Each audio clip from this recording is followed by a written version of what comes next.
Hey guys, tonight we're heading somewhere a little smoky, a little loud and possibly covered in goat hair. You just got married. You, yes you, are now one half of a Viking marriage. It's the morning after the ceremony, and spoiler alert, you probably won't survive this. Not emotionally anyway.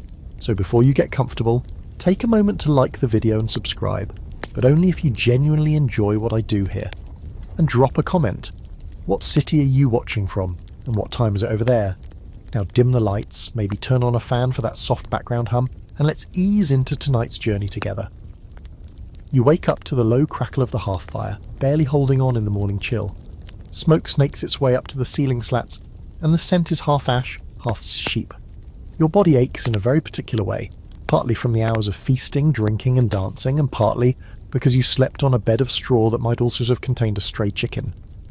Feather a bead or somebody's errant bone comb. Your head feels like it hosted a thunder god's drumming contest, and your mouth tastes like fermented honey and regret. Next to you lies your brand new spouse, breathing heavily, tangled in wool blankets. You haven't quite figured them out yet.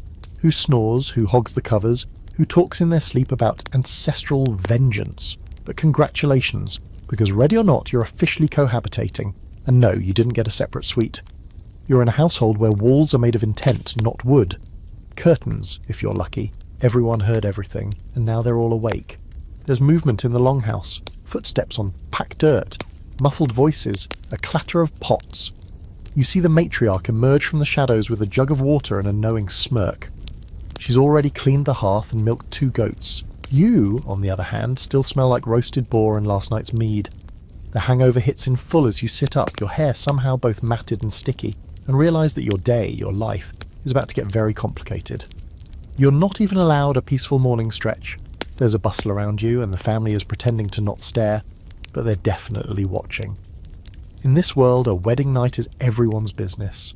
You're not a private couple, you're a public alliance, a contract, a cosmic balancing act between 2 families, maybe 2 clans. You thought last night was the main event? That was just the handshake. This is when the real social chess begins. The smell of porridge floats over, and someone places a clay bowl beside you with a bit too much ceremony.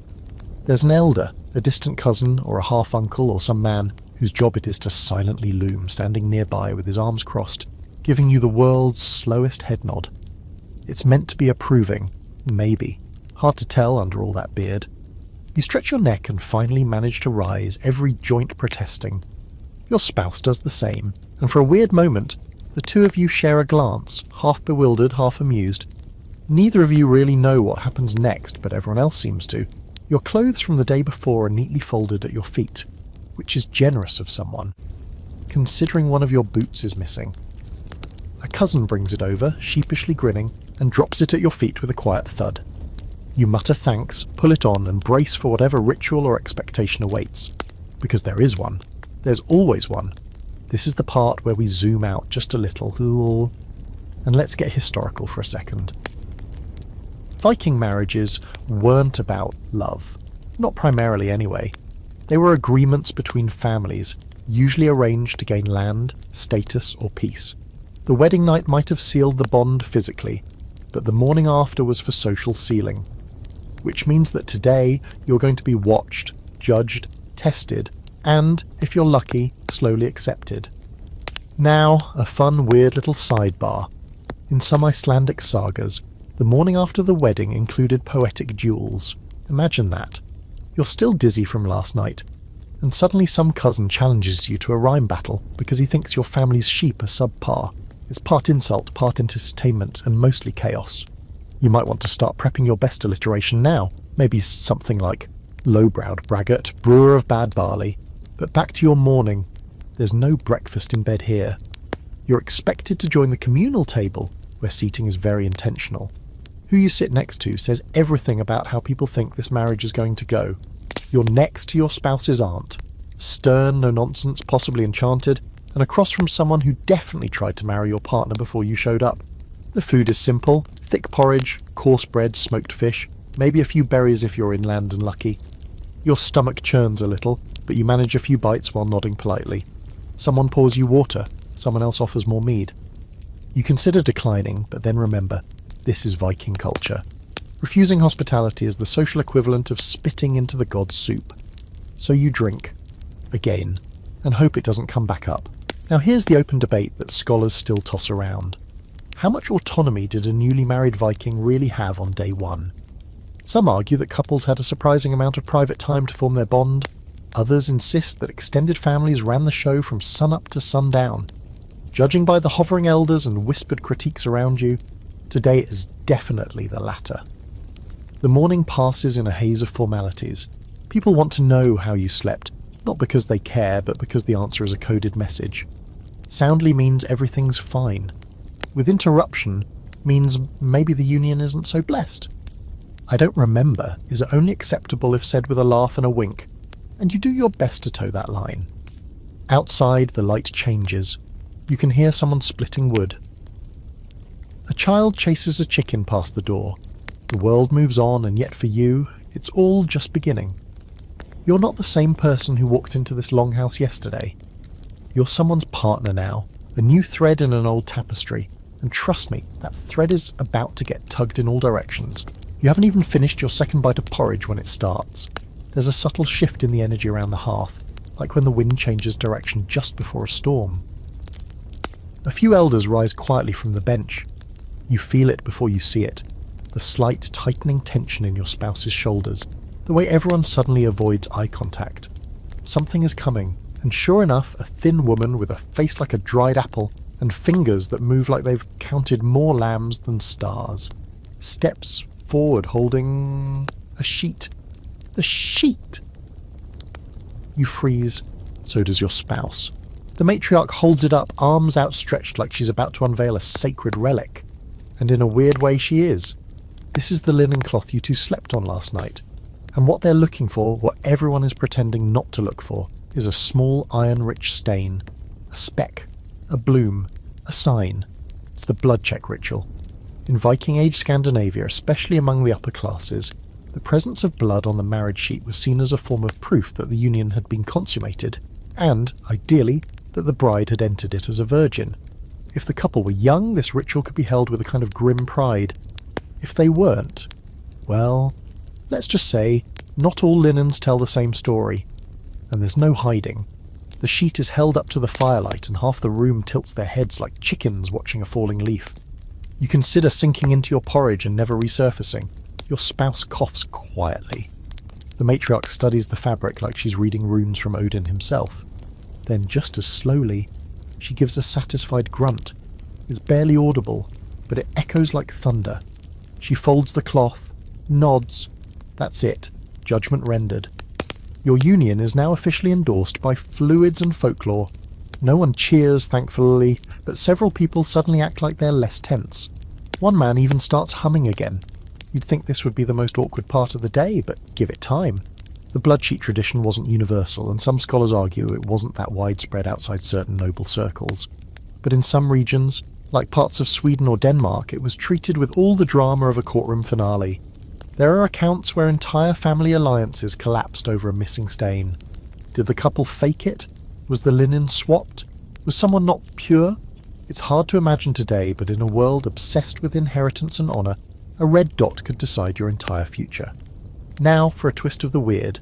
In a few fringe cases, when the expected blood didn't appear, there were backup plans. One included nicking the bride's inner arm with a needle and creating the proof. Another involved slaughtering a chicken discreetly and dabbing the cloth. If you're wondering how anyone was fooled by poultry blood, they probably weren't. But everyone liked a convenient fiction now and then. Back in your longhouse, the tension slowly unwinds like a loosened braid. People resume eating. You try to pretend this moment didn't just happen, but it's hard when 3 different uncles give you that special knowing smirk. One even mutters something about strong seed and winks. You make a mental note to never speak to him again. Your spouse seems oddly calm about it all. Maybe they grew up expecting this, or maybe they're better at hiding their embarrassment. Either way, there's a sense that something invisible has shifted. You're not just strangers who slept beside each other. You're now a pair, observed, recorded, and added to the community ledger. There's a strange pride in that, a strange weight too, After the inspection, the sheet is taken away, likely to be stored somewhere in the family's possessions, a bizarre relic of your first morning together. You try not to think about it hanging in a chest next to a rusting brooch or some ancestor's jawbone pendant. The room is suddenly much louder. Voices rise again. The awkwardness breaks like ice on a thawing river. Someone starts playing a lyre in the corner. 2 children race around your bench and nearly topple your spouse's bowl. The longhouse breathes again, and so do you. But not for long, because just as you lean back trying to absorb everything that's already happened, your new mother-in-law appears behind you and drops a heavy hand onto your shoulder. It's not a comforting hand. It's the hand of a woman about to tell you what happens next. You will not like it. She leans close and says, "We've done the sheet. Now we do the count." You're ushered away from the fire, through a curtain of dried herbs, into a side room, or what passes for one. 3 stone lamps flicker here, casting shadows across wooden chests and stacked linen. It smells like lavender and mutton grease. And in the centre of it all is a low table covered in trinkets. Brooches, knives, cloth, tools, and a very neat stack of silver rings. It's your munda and himenfylgja, the bride price and dowry. And now comes the next weird performance. The dowry inventory is an official tally. Everyone present confirms what was given and what was promised. Some of the items might already have changed hands during the wedding feast. Others are symbolic, like a horsehair rope to show land ownership, or a small iron key to signify control of the household stores. If anything is missing, if the value doesn't match what was agreed, the marriage can actually be challenged. Not undone necessarily, but put under suspicion. You're glad you're not the one doing the counting, but that doesn't stop people from explaining everything in excruciating detail. 3 goats, says an aunt, tapping each one carved into a wooden ledger board. 2 sacks of rye. 1 bronze arm ring from the eastern coast, value high. Your eyes glaze over around item 14, but your spouse seems oddly interested. They are keeping score in their head, maybe wondering what you brought to the table, or whether it's worth what they gave up. There's a brief debate over whether the iron pot counts as 1 item or 2, because it came with a lid. Someone offers a joke that doesn't land, someone else calls for a drink. You can't tell if you're at a trade fair or a very tense game night, but either way you're a prize on a table being measured out loud. This wasn't unusual. Viking marriages were legally binding economic deals, and if the marriage ended, yes, Viking divorce was real, each party had to know exactly what was owed. Property wasn't just cattle and land, it was also shirts, looms, tools and spoons. Some contracts even specified what to do with the household dog. Eventually the inventory ends, the family nods their approval, and the chest is locked. The key, that goes to your spouse, for now. You step back into the main room of the longhouse, blinking at the firelight. The day is still young, and already you've had your bodily fluids evaluated, your possessions counted, and your reputation half decided by a matron with hawk eyes. But the strangest thing, you're still just getting started. You barely have time to shake off the awkward aftertaste of the linen inspection and the dowry math off before you're pointed, politely but firmly, toward the longhouse benches for another deeply uncomfortable event. Breakfast with the in-laws. And not just breakfast. A public-seated, deeply performative morning meal where every bite you take is weighed for meaning, and every sip of mead is a political statement. You're pretty sure even your choice of spoon might matter. You shuffle back toward the hearth and there they are, already seated. The parents, the grandparents, a half-brother with an inexplicably elaborate hair braid, and at least 2 people who didn't talk to you at the wedding but now appear very invested in how well you hold a cup. You sit down next to your spouse who's clearly been through this before, judging by how calmly they butter a chunk of barley bread, like they're hosting a feast for a pack of wolves in tunics. Across from you is your new mother-in-law. She has a stare like a spear tip. It's not angry, it's just sharp. She hands you a bowl of thick, steaming fish stew, and then she waits, just sits there, hands folded, watching. You realise too late. This is a test. A weird, spoon-based, centuries-old loyalty test. You take a careful bite. It's salty. Really salty. Like, did we boil this in the ocean levels of salty? But you chew, smile, nod like it's a gift from Thor himself. She doesn't smile back, but she does reach for her own spoon. Small win. Breakfast continues, awkwardly. Every exchange matters. You say thank you when offered dried berries. Good, polite, You don't speak while chewing, excellent, well raised. You reach for a shared honey dish before the eldest uncle finishes his bad, impulsive. Your spouse nudges your foot under the table, which in Viking culture probably counts as a full lecture. Message received. Let's pause here for a quirk of history. Viking households were multi-generational, crowded, and ran more like small businesses than cosy homes. Meals weren't just for eating, they were for displaying alliances, whispering strategy, and making 1,000 small observations about who was competent and who needed to be quietly sent to tend the goats. You are now officially under review. Someone leans over to ask if you can weave. Another wonders if you're good with fish hooks. You stammer out something about knowing how to carve antler into buttons, which seems to impress a great aunt whose hands are permanently stained with tannin. She gives a single approving grunt. Progress. The grandfather at the head of the bench, who has yet to speak, finally clears his throat. The room stills. He lifts his hand, points at you and asks, "Do you sing?" That's it. No context, just that. You panic internally. Turns out, many Viking families expected a new spouse to offer some kind of performance during the post-wedding days, something that showed off skills, talent, or just sheer social courage. It could be a song, a poem, a story about your village's oddest weather. Refusing wasn't exactly an insult, but agreeing meant points with the older generation. You sing, sort of. It's a strange little chant your aunt taught you, something about a raven and a lost sock. It's weird, vaguely threatening and oddly catchy. You finish. Silence. Then someone claps. Just once, but it counts. Now here's a scholarly debate that still makes historians wrinkle their foreheads. How much of this mealtime ritual was real social vetting, and how much was just performative tradition? Some say it was deeply serious. You could win or lose the family's full support before the plates were cleared. Others argue it was more symbolic, like reading out wedding vows no one really plans to enforce. The truth probably depends on the family. Yours, unfortunately, seems like the type that takes it very seriously. The breakfast winds down slowly, bowls are cleared, crumbs are brushed into the fire, someone offers you a rag to wipe your fingers, and for a moment you think you're free to escape. But nope, your spouse's mother catches your arm and leans in. There's a rhythm to the house, she says. Learn it quickly. That's it. No further explanation. She stands and walks away, leaving you blinking and wondering if you've just been threatened or welcomed. Possibly both. You and your spouse wander outside for a breath of air. The sun is higher now, and everything smells like dew and horse. You can see the smoke trails from other houses rising in lazy spirals, hear the clatter of hooves and the occasional goat shriek. Children chase each other between hay bales. A dog barks in the distance. You almost forget that just an hour ago, your sheets were under public inspection and your taste in stew was being analysed like battlefield strategy. Your spouse finally speaks again. That went well, they say. You raise an eyebrow. That was well? No one threw anything, they shrug. Better than average. You laugh, your first real laugh of the day, and it's strangely comforting. Not everything has to be survival. Some things, like a smile or a shared joke, feel almost normal. And here's a delightful oddity. In some Viking communities, there was a belief that laughter during the first morning together was a good omen.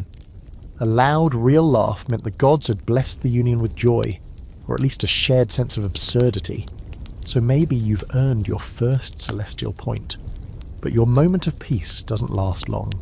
One of the family's younger cousins, around 9, maybe 10, missing a front tooth and already brandishing a wooden sword, runs up to inform you that you're needed again.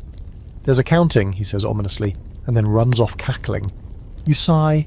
Counting of what? Sheep, hens, mistakes? But no, this is the real counting. The public dowry inventory is done, but now there's a more private one. Your personal belongings being sorted and placed into what will be your shared space. If you brought anything sentimental, anything secret, now's the time to argue for its place. Your spouse meets your eyes. This is where we find out, they say. Find out what? If we get to keep the same blanket. And just like that, you're off to another trial. Because apparently Viking marriage wasn't just a union, it was an obstacle course, and you're only on day 1. You follow your spouse back inside, ducking under a low wooden beam and past the fire where someone's now roasting what looks suspiciously like squirrel. A thick layer of smoke hugs the ceiling like it's decided to settle in permanently, and you cough as you pass through a curtain of drying herbs. You've entered the couple's new living quarters, or at least what passes for them. This is your shared bed closet. And no, that's not a cute nickname. It's an actual curtained-off section of the longhouse that functions as your private room. Except it's not private. It's essentially 3 planks and a wool curtain separating your new life from a chorus of in-laws, livestock, and mysterious nighttime rustling. If you want real silence, you'll need to marry into a monastery. Still, this space has been cleared with surprising care. A low platform holds a straw mattress, your mattress now, congratulations, and there's a fur draped over it that you strongly suspect used to be alive last week. A small chest has been set near the foot of the bed, its lid open like a mouth ready to swallow your belongings. The few things you brought, rolled linen, a carved comb, a little bag of coins, and a knife you'll never use but always keep close, are laid out for inspection. Your spouse is already there, sorting their own items with a kind of practiced nonchalance. There's a fishing hook wrapped in leather, a small jar of what might be lard or might be some form of ancestor ointment, and, most impressively, a real bronze clasp. Not fancy, but solid, durable. You imagine it will last longer than most people in this house. The moment hangs quiet as you both kneel by the chest, negotiating space with awkward diplomacy. Your hand brushes theirs once, and you both pretend it didn't happen. Sharing space is suddenly intimate in a way last night wasn't. This isn't just about sleeping next to someone. This is about choosing where your socks go and who gets the good corner of the mattress, the one that doesn't slope downward into a dip that smells vaguely like mould and despair. You place your comb gently on the folded tunic and slide it inside. Your spouse watches. "Is that the one with the bone inlay?" they ask. You nod. "My aunt gave it to me. She said it keeps lice away." They nod solemnly, like this is a matter of national security. Lice respect craftsmanship. You smile. The chest is slowly filling item by item, and with it something else. Some strange, quiet sense of building. Of territory claimed. It's domestic, sure, but also symbolic. Viking marriage didn't involve shared bank accounts or mutual Netflix passwords. It involved chests, keys, and an ever-shifting line between yours, mine, and ours. The question of shared space was a real one, especially since Viking longhouses were designed less for comfort and more for functionality. Everything had a purpose, often 2 or 3. Your bed wasn't just for sleeping. It might be used for storing grain sacks underneath. The curtain might double as a shroud in hard times. Even your chest could be borrowed if the in-laws decided your items were community property. And the rules? They weren't written, they were negotiated, daily, in muttered commentary and passive-aggressive repositioning of buckets. Now comes the part they don't tell you in the sagas, introduction. Your spouse leads you through the longhouse proper, where you meet one by one every person you'll now be living with. First there's the blacksmith cousin who may or may not sleep in the loft. He grunts at you and continues hammering what looks like a broken cauldron. Next is a small scowling woman who handles the dairy. She's already suspicious of your ability to churn. There's a teenage boy who says nothing but stares too long, and a child who offers you a dead mouse as a greeting gift. You accept it. You don't know what else to do. At the far end of the room is a half-blind grandmother who grabs your wrist and mumbles something about a vision involving wolves and your eyebrows. She lets go before you can ask follow-up questions. Your spouse shrugs and says, "She predicted my cousin would be gored by a pig. 3 years later it happened. Kind of." In total, there are at least 10 people under this roof, not counting guests and passers-by. It's less a household and more a small village crammed into one structure. The heat is stifling, the air pool constantly shifting between smoke, sweat and sour milk. You will never, ever be alone. This was the Viking way. Households weren't nuclear, they were multi-generational machines built for survival. Your marriage didn't create a new unit. It plugged you into a system, and that system has rules, some of which are impossible to learn until you've already broken them. One strange historical note. In some Viking households, married couples didn't even sleep together every night. If one spouse had night chores, or the house was overcrowded, they might bunk elsewhere. Privacy was fluid. You had to steal moments where you could, on a quiet walk, during chores, or under that itchy wool curtain while someone's goat stared directly at you from the hallway. Back in your shared closet, the last of your things are placed in the chest. Your spouse closes the lid with a soft thump and sits beside you. For a few seconds it's quiet. Just the crackle of the fire, the cluck of a chicken somewhere outside, and the distant thud of someone failing at splitting firewood. "Do you think," your spouse says slowly, "that we'll get used to this?" You look around, at the curtain, the bed, the tightly packed belongings, and say the only honest thing you can. Probably. Or we'll get really good at pretending. They laugh, a small real laugh, and that's enough for now. Outside, voices rise again. It's time for the next task. You stand together, your knees creaking in unison like synchronized ship masts, and prepare to step back into the chaos. Your shared life, for better or worse, has officially begun. No one tells you that walking back into the main room of the longhouse after moving into your curtained cubicle of marital bliss is like re-entering a play where everyone knows their lines, except you. The fire's been stoked, someone's rearranged the benches, and your new uncle, who has an impressive collection of forehead wrinkles and absolutely no sense of humour, is lining up the leftover roasted meat from yesterday's feast like it's sacred cargo. You quickly realise what's happening. It's time for the second round of introductions. Not of people this time, but of what's left. The feast hasn't quite ended. Viking weddings didn't last just one day. Sometimes they went on for several, especially if the families involved had money, livestock, or an excess of alcohol. Today the atmosphere is a mix of hangover and celebration. This is the clean-up party, the part where people eat the leftovers, retell the same stories with slight edits, and, most importantly, gossip. You and your spouse are nudged toward a bench near the long table, which now groans under the weight of smoked eel, congealed boar fat, yesterday's bread, harder than a shield, and a suspiciously dry pile of something someone insists is cabbage. There's also mead.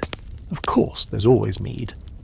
You sit down, cautiously sipping from the clay cup someone thrusts into your hand. A woman you don't recognise is sitting directly across from you, digging into a bowl of fish stew with violent intensity. She looks up mid-chew and says, "So, did you two sleep through the thunder last night? Or were you the thunder?" She grins, revealing exactly 2 teeth. You manage a polite laugh, your spouse chokes slightly on their drink. This is what passes for morning gossip. People openly speculate about the wedding night, the family arrangements, and who brought the most impressive dowry item. Spoiler, it's a miniature silver Thor's hammer gifted by a cousin who once met a man who swore he saw the god in a storm cloud. You're expected to laugh along, give just enough detail to fuel the fire, and pretend you don't notice when someone mentions your name, followed by a suspiciously long pause. There's even a short toast made by your new father-in-law, who stands up without warning, slams a mead horn on the table, and declares in a voice like thunder, "To strong alliances, strong arms, and strong beds." Everyone cheers. You nearly spill your drink in shock. Your spouse gives you a helpless shrug. This is apparently normal. Historically, Viking households weren't subtle about these things. Sexual openness wasn't seen as shameful. It was a part of life, part of fertility, part of your role in continuing the family line. A healthy sense of humour about it all was expected. If you blush too easily, you might as well paint your forehead with the words "easy to rattle" and wait for your neighbours to make it a drinking game. One slightly odd but fascinating historical tidbit. In some regions, post-wedding gossip was almost ritualised. There are accounts of families gathering to tease, question, and push the newlyweds just enough to see if they could handle the heat. If you snapped, that said something about your fitness as a spouse. If you rolled with it, congratulations, you just passed the unspoken Viking vibe check. As the meal goes on, the stories get weirder. Someone tells a tale about a wedding where the bride passed out before the ceremony, and the groom married her stand-in cousin without realising it until 2 days later. Another boasts about having the best post-wedding meal ever. Roast walrus tongue with a side of fermented seaweed. You nod politely, wondering how many people are making things up purely for entertainment. Then someone brings out the drinking dice. Or, well, they're not dice in the modern sense, just carved pieces of bone marked with symbols. A kind of game begins, one that involves rolling a symbol, naming a person in the room, and asking them to answer a question or do something mildly humiliating. Your spouse tries to pull you away before it's your turn, but too late. Someone rolls a symbol that apparently means newest married, and suddenly all eyes are on you. The question, what did you dream last night? You blink. Your dream? You barely remember anything. Maybe a vague sense of firelight, some goats, your mother yelling at you from the other side of a mountain. But that's hardly shareable. So you do what any reasonable person does. You make something up. "I dreamed," you say carefully, "that we were riding across a frozen lake. The ice cracked, but we didn't fall through." There's a pause. A few people nod, impressed. One old woman gasps and mutters something about omens. A cousin claps.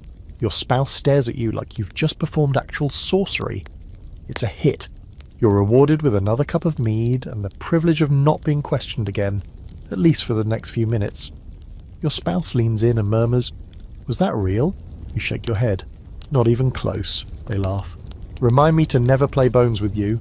So here you are, mid-morning on the day after your wedding, pretending fermented fish isn't stuck between your teeth and hoping no one asks about your childhood next. The fire has been stoked, the smoke is rising again, and the longhouse is filled with that strange kind of post-celebration energy, tired but still buzzing. And here's where the scholarly debate sneaks in. Historians argue about just how raucous these post-wedding feasts got. Some believe they were tight-knit, almost sacred, filled with rituals and precise social expectations. Others insist they were a free-for-all fueled by ale and thinly veiled insults. Most likely they were both sacred chaos, choreographed debauchery, a little like your breakfast. As you lean back on the bench, finally full, finally a bit buzzed, someone places a small wooden bowl of sweetened oats in front of you. A peace offering, perhaps, or a test of digestion. You eat it anyway.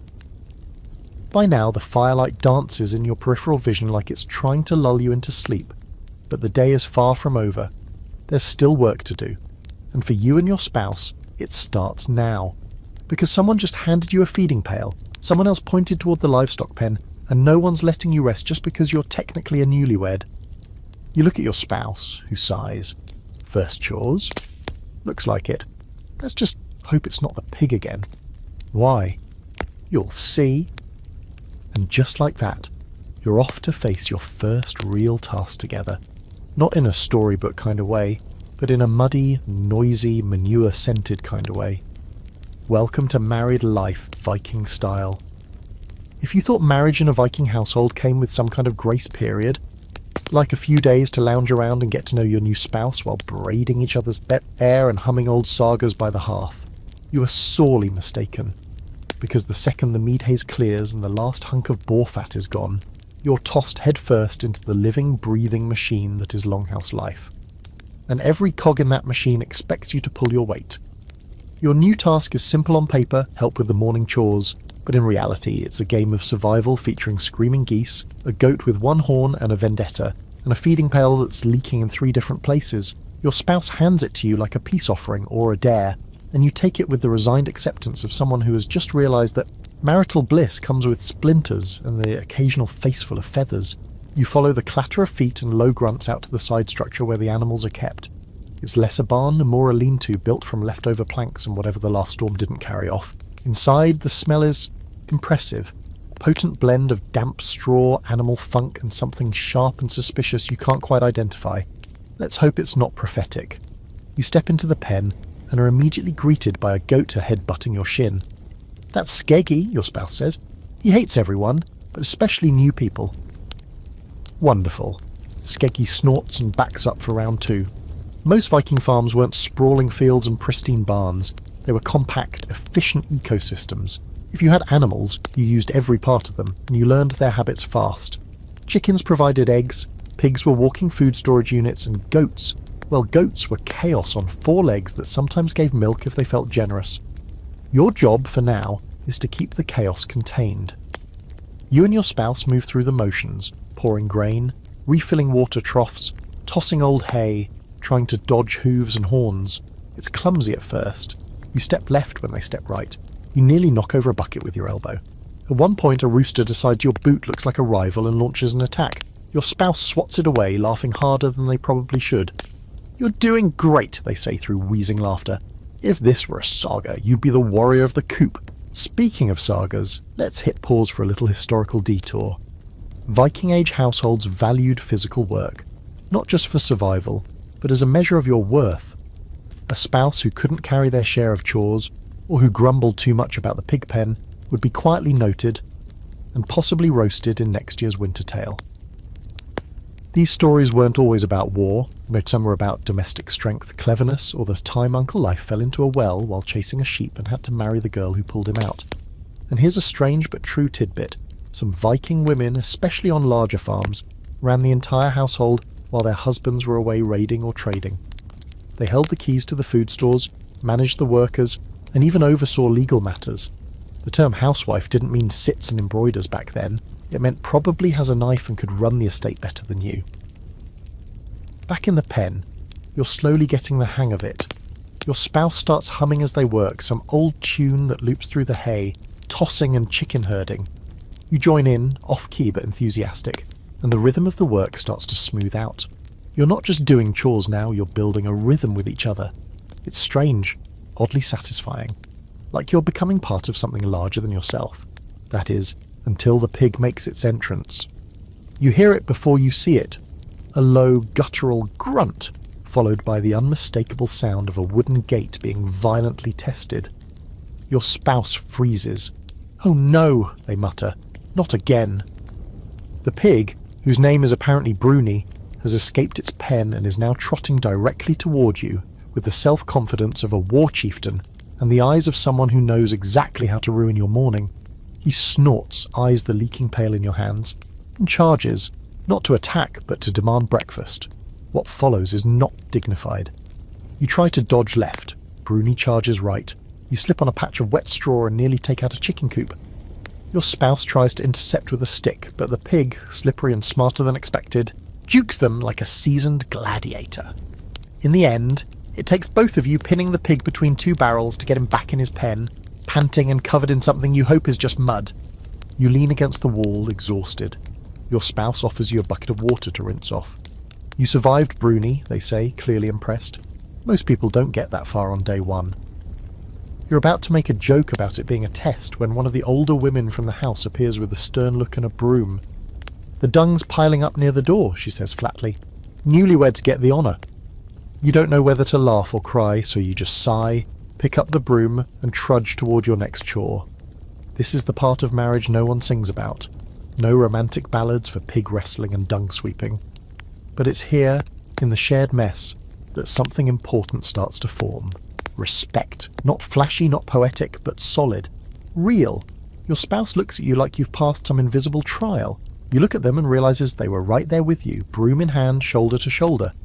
Here's where historians have a little tug of war. Some argue that Viking marriages were strictly utilitarian. Cold economic exchanges. Others point to sagas and archaeological evidence suggesting that, while arranged, many couples developed real companionship over time. Judging by the way your spouse just handed you a second bucket without mocking your broom grip, maybe there's something to that second theory. Eventually the animals are fed, the dung is mostly swept, and your hands are raw from rope and wood. You return to the longhouse with your clothes damp, your hair plastered to your forehead, and a new appreciation for how fast a pig can move. Someone offers you a seat near the fire. Another hands you a warm cup of something sweetened with berries. Your spouse sits beside you, nudging your elbow gently. The longhouse smells less like smoke now, and more like roasted barley and pine. The fire pops softly. For a moment you let yourself sink into the bench and breathe. You're married. You're muddy. And for the first time all day, you don't feel entirely like an outsider. Not yet part of the woodwork, but getting there. Slowly. By the time your hands stop aching from pig wrangling and straw sweeping, you're pretty sure you've earned a short nap. Or at least a few minutes to zone out while staring into the fire and contemplating the meaning of goat behaviour. But no, Viking marriage, much like a Viking feast, does not pause just because you're covered in dirt and existential dread. The longhouse is still buzzing, and the guests from the wedding, yes, they're still here, are determined to keep the party going. Turns out day after feasting isn't just for leftovers, it's also prime time for storytelling, bragging, and most importantly, gossip. And not just any gossip, wedding gossip.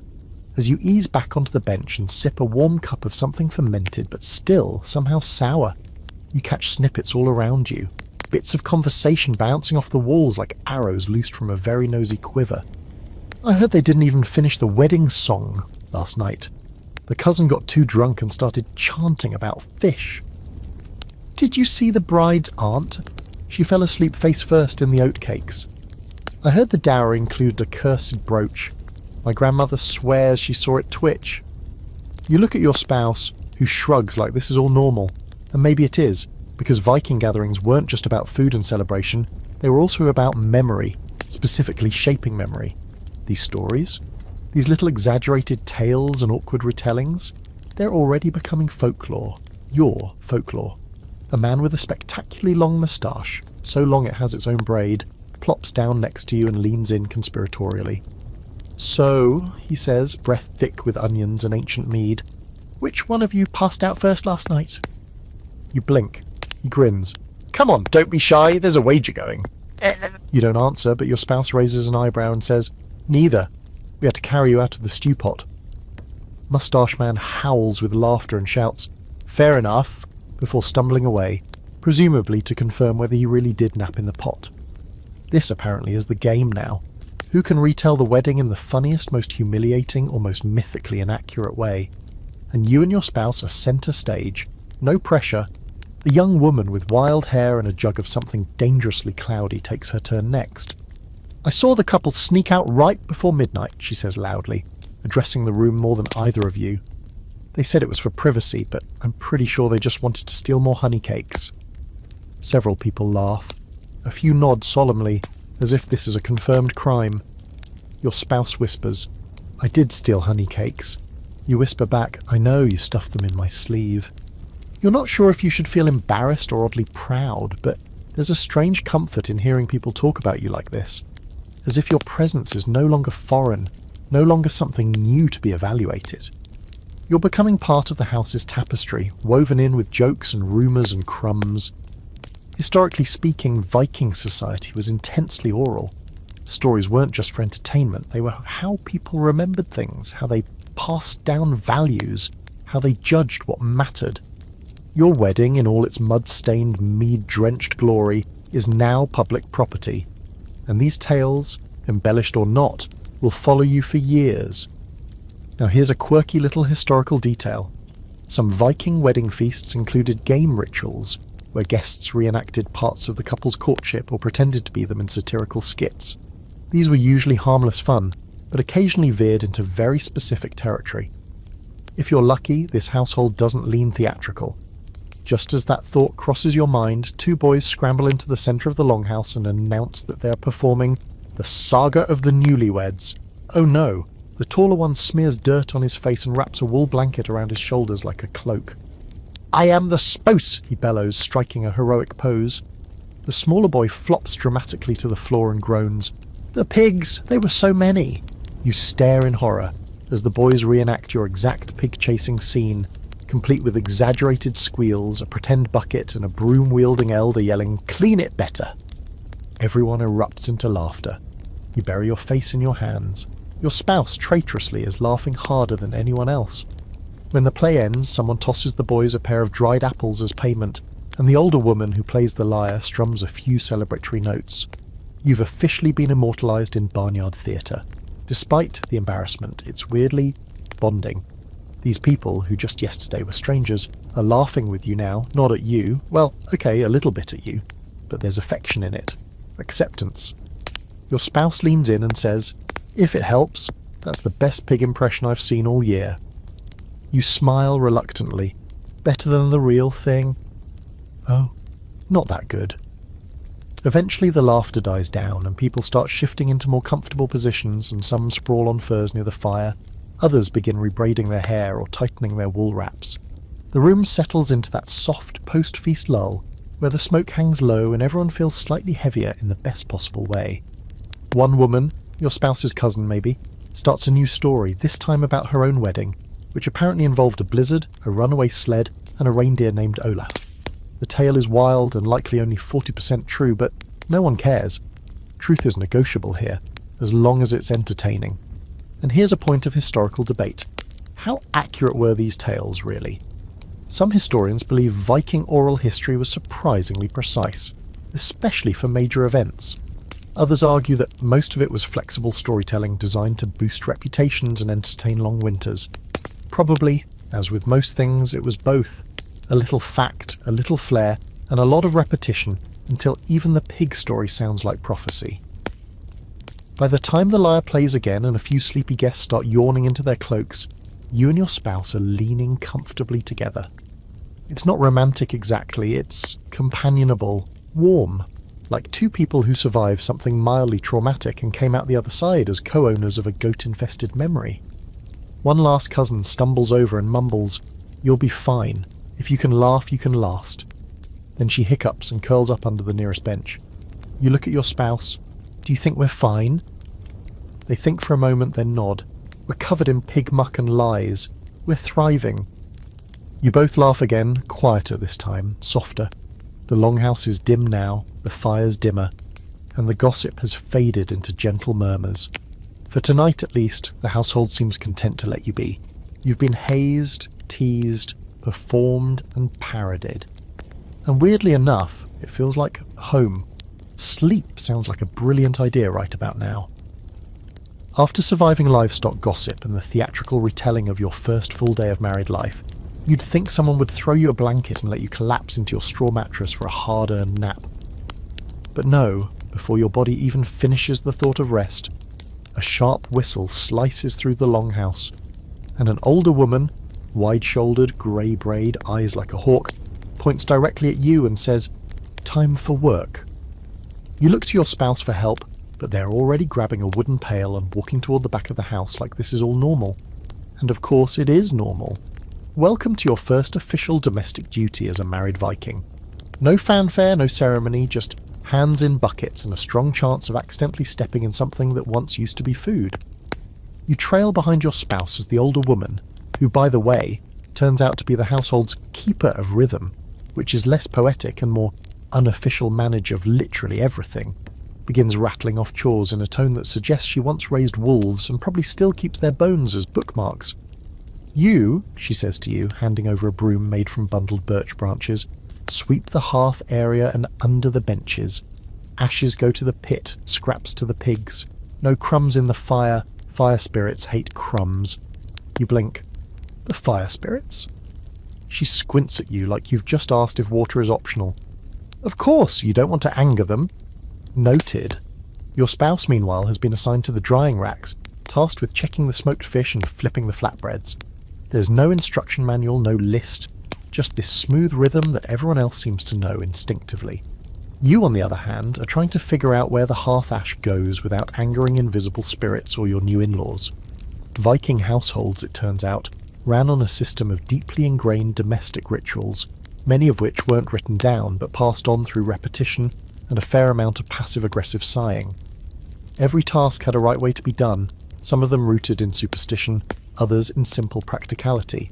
For example, ashes were often saved to make lye soap, but if you dumped them too close to the woodpile, someone would believe you'd invited misfortune or accidentally insulted a local ancestor, because that's a thing. You sweep carefully, trying not to scatter soot or overthink the fire spirits. As you work, you notice how the household breathes around you, how people slide past one another, how the noise ebbs and flows. A child shouts about missing sandals, someone coughs behind a curtain, and a dog sniffs at a bowl of potato skins with the deep concentration of a scholar reading ancient runes. This house, you realise, is alive. Not just in the metaphorical sense. It's truly busy, packed with living bodies, layered smells, creaking wood and constant activity. There's a never-ending list of things that need tending. Churns to stir, cloth to patch, arrows to fletch, tools to clean. Nothing is idle here. Even the sleeping seem to do it with purpose. You pass your spouse, who's carefully flipping a dried fish over the fire. "How are you doing?" they ask. "Honestly? Terrified I'll sweep in the wrong direction and summon a vengeful ghost?" They smirk. "Only if you sweep toward the north wall." You stop mid-motion. Joking, they add quickly. Mostly. This was the unspoken contract of Viking marriage. Shared work, shared food, shared fire. And sometimes shared curses when someone forgot to knock on wood or offer a coin to the house spirit. These duties weren't divided by love, but by survival. In many Viking homes, especially on isolated farms, marriage meant becoming functional co-workers. There was affection, sure, but the primary concern was, can you keep the hearth running? Can you keep the children alive? Can you store enough salted herring to make it through February? And if you think it's just drudgery, here's a strange twist. Some scholars argue that the drudgery was the intimacy, that the shared daily grind, the sweeping, the milking, the winter prep, was where bonds actually formed. Not during ceremonial feasts or epic sea voyages, but while elbow-deep in sheep dung and arguing over whether the good ladle got buried again. You finish sweeping and carry the ash outside, careful to toss it toward the midden heap, and not the sacred grove, where apparently someone once buried a cat and now claims it haunts anyone who pees too close to the elder tree. You make a mental note: no peeing near trees. Or maybe just no peeing at all, unless supervised. Back inside, your spouse is now helping repair a torn wool tunic. They motion you over, and before you know it, you're sitting beside them, holding the fabric steady while they stitch. Your fingers are still dirty, your back aches, but for the first time since this whole thing began, you're doing something together that doesn't involve embarrassment, bloodstains, or flying poultry. "This used to be my uncle's," they say quietly, threading the needle. "He gave it to me when I left home." You nod. "Looks warm." "It was." A pause. "He died last winter, fell through the ice, we only found his boots." There's nothing poetic about it, nothing dramatic, just a quiet memory shared over a half-mended seam. And somehow that honesty feels more intimate than anything else you've experienced today. Here's a fringe fact for you. In some Viking households, a newly married couple's first full day of labour was considered sacred. The tasks they did together were believed to set the tone for their entire marriage. Some couples even chose which chores to tackle first deliberately, hoping the symbolism would stick. Planting together meant growth. Tending the hearth meant warmth. Killing a chicken together probably meant constant arguing. So what does sweeping ashes and mending old clothes mean? Maybe it means you're practical. Maybe it means you're survivors. Eventually the room starts to quiet. People finish their chores. The air shifts toward evening mode. Meals being prepared, fires being stoked again, younger children yawning dramatically, as if sleep is something they must be coaxed into. You and your spouse finish the tunic, fold it carefully, and return it to a peg near the door. You sit down together near the fire, your bodies heavy but content. The bench creaks under your combined weight. You've earned this rest. Not given, not requested, but earned. No one applauds, no one thanks you, but the looks you get from the others now aren't curious or suspicious anymore. They're just normal, as if you've always been here. Your spouse nudges your shoulder gently. "We made it through chore day." Barely. But still, you smile. "Let's see if we can survive dinner." Because in a Viking household, even eating can be an ordeal. You're still peeling straw out of your sleeves when the call for the evening gathering ripples through the longhouse like smoke. Casual, inevitable, and impossible to ignore. A woman with arms thicker than most tree trunks bangs a carved spoon against a wooden bowl 3 times. That's the signal. Time for the post-wedding gift exchange. You glance at your spouse, hoping they'll say something like, "We can skip it," or "Let's run away to the fjords." Instead, they stand, stretch, and say, "Don't forget your comb." Right. The sheepbone comb, the one your cousin insisted would make a perfectly practical gift for someone who already has everything, including lice. You'd laughed at the time, now you clutch it like it's made of gold and your social survival depends on it, because it kind of does. You follow your spouse toward the hearth, where the circle is already forming. This isn't a formal, sacred gifting ritual like at a birth or funeral. It's looser, messier, half feast, half presentation, and entirely political. People will be giving and receiving gifts as gestures of goodwill, obligation, or subtle dominance. It's less about what you give and more about what it says. The first gifts are exchanged between elders. Hand-carved ladles, woven belts, small pouches of dried herbs that might be healing, or might just be leaves someone found and blessed under a full moon. A wiry man presents a pair of leather boots that he claims were worn by a real berserker before he gave up the axe for beekeeping. Everyone nods as if this is completely normal. Then comes your turn. Your spouse gestures toward the gathered family and whispers, "Start with Aunt Gudrun. She controls the food stores, and my cousin Svala. She makes the linen. After that, anyone with a visible weapon probably deserves a token." Great. Food, fabric, and fear. You take a deep breath and step forward with the comb in hand. It's humble, carved with a simple knotwork pattern. No fancy stones, no precious metals. You offer it to Aunt Gudrun, who accepts it with a nod and squints at you like she's trying to measure your soul through your gift-giving instincts. "Bone?" she asks. "Sheep," you say. "Good. Cow's too soft, goat smells." She tucks it into her cloak like a precious heirloom and pats your shoulder hard enough to dislocate a lesser person's collarbone. You did well. Next is Svala the linen maker, a quiet woman who hasn't spoken more than 3 words to you. You hand her a pair of embroidered cuffs, made by your younger sister and passed to you last minute. They're crude but colourful, and Svala's eyes widen slightly as she fingers the stitching. She mutters, "Decent," then slips them into her satchel and hands you a small bundle wrapped in hide. You open it to reveal a spindle whorl, perfectly balanced, carved with runes, and smooth as riverstone. It's beautiful, it's useful, it's an investment. She's given you a tool for weaving, which means she expects fabric in return. You've just been roped into a trade agreement. Welcome to Viking politics. One by one, you pass out the few gifts you'd brought, bits of antler, carved trinkets, small bags of dried juniper berries, and in return you receive everything from a carved spoon to a half-burned candle to what you think might be a fertility charm shaped like a very enthusiastic horse. Gifts in Viking culture weren't just tokens, they were social glue. They could be favours owed, alliances confirmed, or debts postponed. A gift was never just a gift. It was a statement. I see you, I value you, and I now have a reason to knock on your door when I need help hauling lumber or hiding from my cousin who thinks I stole his knife. And here's a curious historical wrinkle. The value of a gift was less about its cost and more about its appropriateness. Give something too lavish and people might think you were showing off. Too cheap and they'd think you didn't care. But a well-chosen, practical, personalised item, that could secure you a friend for life, or at least through the next bad winter. You finish your rounds, tuck your now nearly empty pouch into your belt, and find your way back to your spouse, who's holding a woven basket filled with their own haul. They show you a small copper pin in the shape of a fish, from the smith's daughter. She said it's for luck. Then lower. She also asked if we were planning to have kids soon. Of course she did. You sit together on the bench as the last gifts are passed around. A boy hands his grandmother a clay figure that looks like either a dog or a misshapen bear. She calls it perfect, then starts using it to hold down her napkin. An older man gives your spouse a small jar of bear fat, claiming it's good for everything from joint pain to marriage arguments. Just smear it, he says. You nod seriously, because what else can you... Here's your quirky Viking-era fact for the night.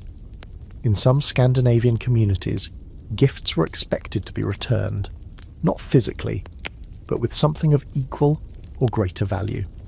Eventually. This practice kept the social wheel spinning. You gave, you received, and you gave again. To not return a gift in time was a subtle insult, one that might not be spoken aloud but would certainly be remembered. So you sit, inventorying your haul in your head, the spindle, the fish pin, the bear fat, the semi-crude fertility horse, a leather strap that might be a belt or possibly a dog collar, all symbols of your entry into this place. You are being measured, piece by piece, judged by what you give, what you receive, and how you respond to both. A quiet falls over the room as the last fire log is placed. The air smells of smoke, pine africo, and roasted onion. One of the older guests begins a quiet song, just a simple melody, low and rhythmic, about ships and stars and returning home. Others join in, their voices weaving like threads through the smoky air. You don't know the words, but your spouse leans in and whispers them into your ear, line by line. You hum along, and after a while your voice finds its place. Soft, uncertain, but present. And that's what this whole thing feels like now. You're finding your place in a song that started long before you arrived. As the fire crackles and the gifting circle breaks, someone tosses a blanket your way. You catch it. Thick wool, scratchy but warm. A quiet gift, with no label or ceremony. You glance around to see who threw it, but no one makes eye contact. Maybe it doesn't matter. Your spouse smiles. Looks like someone thinks you're worth keeping warm. You wrap the blanket around your shoulders and lean into them just a little. Not enough to be obvious. Just enough to say, I'm still here. And for the first time all day you feel something that isn't survival, duty or fatigue. You feel welcome. The hearth fire has burned low, sputtering gently in the round stone pit as the last log settles with a quiet crack. Most of the guests have either left or tucked themselves into corners of the longhouse for the night, wrapped in cloaks, arms crossed over their chests like half-sentient burritos. You're nearly asleep, cheek pressed to your folded arms, when a bony hand taps your shoulder. Not softly, with purpose. You blink up at a man with cheeks like withered apples and eyes that reflect the firelight too brightly. He's dressed in a cloak lined with raven feathers and has a carved staff clutched in one gnarled hand. You've seen him lurking around the edges of the room since the wedding, but he hasn't said much until now. "The weather's changing," he says, staring directly into your soul, "and we should ask the clouds if your union will survive." You sit up, very much awake now. "I'm sorry, we're asking the clouds." Your spouse, who'd also been drifting off beside you, groans quietly. "Don't argue. Just follow him. It's the luck thing." "The luck thing?" "Every new couple gets weather red. It's tradition. You don't want to be the only marriage in the village that didn't ask a raven mage about cloud formations, do you?" Of course not. So still wrapped in your newly gifted blanket and bleary with exhaustion, you rise and follow the cloaked elder out into the cold night. The door creaks, the wind bites, and the sky above stretches wide and endless, a deep indigo sea scattered with stars and half covered by creeping clouds. The moon hangs low, dull and indifferent. He leads you to the centre of the village clearing, where a small pile of stones marks an old meeting place. He doesn't sit. He just stands and squints upward like the clouds owe him money. "North wind," he mutters. "That's good for grain, not so great for patience." You nod like that makes sense. He sniffs the air. "Clouds are long tonight, stretched thin. That means endurance, or indecision. Could go either way." Your spouse leans in and whispers. He once predicted a couple's first child would be a sheep. They actually found a lamb on their bed a week later. You're not sure whether to laugh or run. The elder continues his atmospheric analysis with the solemnity of a high priest conducting surgery. He waves his staff, gestures to the sky, and mutters something under his breath. Probably ancient wisdom, possibly a list of dinner complaints. Then he turns to you and delivers his verdict. You'll have 3 winters of closeness, then a long silence, but after that, fire again. You blink. Is that good? Better than hail.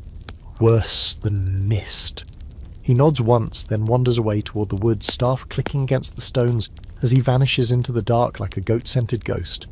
You stand there, blinking up at the clouds, unsure what you're supposed to feel. The cold starts to creep through your boots. Your spouse reaches for your hand. "Could be worse," they say. "You once told a couple their love would be like spoiled milk, thick and sour." You snort. "At least we got fire." Eventually. The 2 of you walk back toward the longhouse, footsteps soft on the frozen dirt. The wind has picked up slightly, carrying the scent of wood smoke and something sharper. Metal, maybe. The stars glimmer hard above you, like tiny eyes watching from behind a veil. This, oddly enough, was not unheard of in Viking communities. Weather reading and divination were often part of everyday decisions, especially big ones like marriages, travel, or crop planting. Sky gazing was both science and superstition, with cloud shapes, bird flight, and wind patterns read like divine scripts. And the people who did the reading? Usually old, usually a little eccentric, and absolutely treated with respect. Because you never knew when they'd be right. Some scholars debate how widespread these practices really were. Did every village have its own weather prophet? Or were they more of a special occasion feature, like bear fur cloaks or feasts with actual fruit? The records are vague, but there's enough overlap in saga tales to suggest these mystical moments weren't that unusual, especially when people were desperate for meaning, in a world where frost could kill a harvest and a sneeze might mean the gods were annoyed. You step back into the longhouse and are immediately hit by the warmth, the smell of damp wool, and the low hum of a household drifting toward rest. Your bed curtain waits in the corner, folded back slightly like an open mouth. You and your spouse duck inside, curling up beneath the shared fur blanket with the ease of 2 people who have already seen too much goat for one day. There's a comfortable silence between you now. Not awkward, not heavy, just quiet, shared. You stare at the beams above you, tracing the rough edges of the wood grain with your eyes. Your spouse shifts beside you and whispers, 3 winters of closeness sounds manageable. Better than spoiled milk. Way better. You lie there a while longer, warm and still, listening to the longhouse breathe. Somewhere someone is snoring like a dying bear. A baby fusses on the far end, soothed quickly by a lullaby, sung in a voice rough from age. Someone knocks over a pot in their sleep. It's not peaceful exactly, but it's real. And here's a curious fringe belief from the Viking world. It was said that if you heard the wind whistle through the longhouse chimney in a steady tone, it meant the gods were listening. Tonight, the wind doesn't whistle. It hums, low, even, as if it's carrying something away. Not quite a prayer, but close enough. You feel your spouse's hand brush against yours under the fur. You don't say anything. You don't need to. Out there, the clouds shift. The wind turns slightly west. Somewhere in the distance, an owl cries out once, sharp and solitary. Whatever tomorrow brings, chores, pigs, politics, or prophecy, you'll face it together. For now you sleep. You wake before the fire, before the birds, before the longhouse even creaks back to life. It's cold, the kind of cold that lives in the bones of the floor and curls under your blanket like a second, less welcome bedmate. Your breath puffs out in little clouds as you sit up and listen to the silence. Not true silence, of course. There's always the soft stir of sleeping bodies, the slow drip of thawing ice from the beams, the subtle rhythmic snort of a pig somewhere dreaming about conquest. But for the first time in days, no one's yelling your name or handing you a broom. Your spouse is still asleep, a mop of tangled hair half buried under the fur. You pull your cloak tighter and slip out of the curtain to stoke the fire, your fingers already stiff. Coals glow faintly like little red eyes peeking out from yesterday's ash. You breathe onto them and coax the flames back to life, and as the fire flares, the warmth spreads. Not just physically, but symbolically. You've done it. You're part of the rhythm now. And that rhythm has another beat to offer today.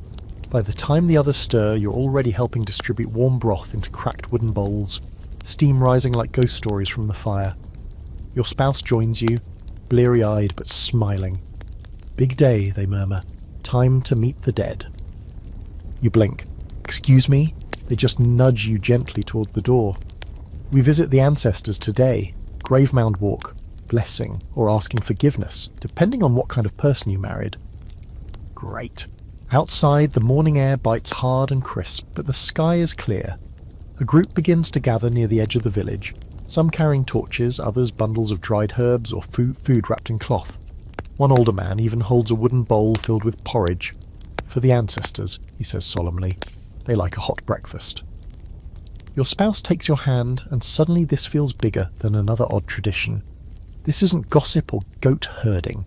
This is spiritual, sacred, serious. The walk to the family grave mound isn't long, but it's slow. Everyone moves with intention. The burial site sits on a low rise overlooking the fjord, ringed by a line of standing stones, half buried in snow and moss. The ground is uneven, pocked with the centuries-long shuffle of feet and offerings and bones. You can feel the weight of it, the stories, the losses, the memories laid under these stones like seeds. Each couple takes their turn stepping forward. They place their offerings on the ground, whisper something you can't hear, and then stand in silence for a few heartbeats before stepping back. No one rushes, no one speaks above a whisper. Even the children are quiet, their fidgeting stilled by the presence of something ancient in the air. When it's your turn, your spouse hands you a small satchel filled with grain and herbs.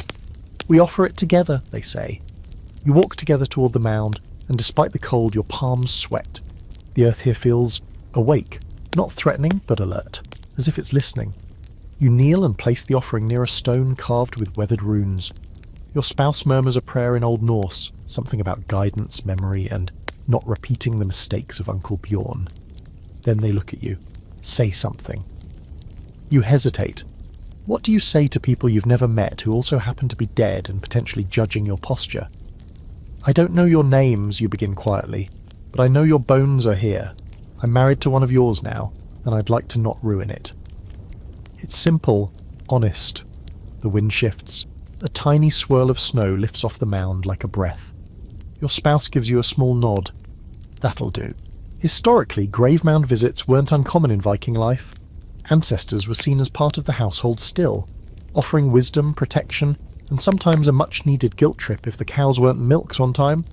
Marriages, especially new ones, were occasions to strengthen that invisible line of family continuity. You weren't just joining a house, you were entering its legacy. One particularly curious belief found in some sagas held that grave mounds could listen, that they absorbed the words and emotions of the living, and in return offered dreams, signs, or warnings. Sometimes blessings came in the form of a well-timed rain. Other times, a very specific owl showing up 3 days in a row. You don't know how your little speech landed, but the sky hasn't cracked open yet. That's probably a good sign. As you step back, another family approaches. You watch them with new eyes now, not just as people, but as links in a chain that stretches backward and forward in time. Someone hands you a warm cup of mead. Not celebration mead. This is the serious, herby kind that tastes like it could knock out a fever and make you dream of wolves. Did they like you? Your spouse asks as you sip.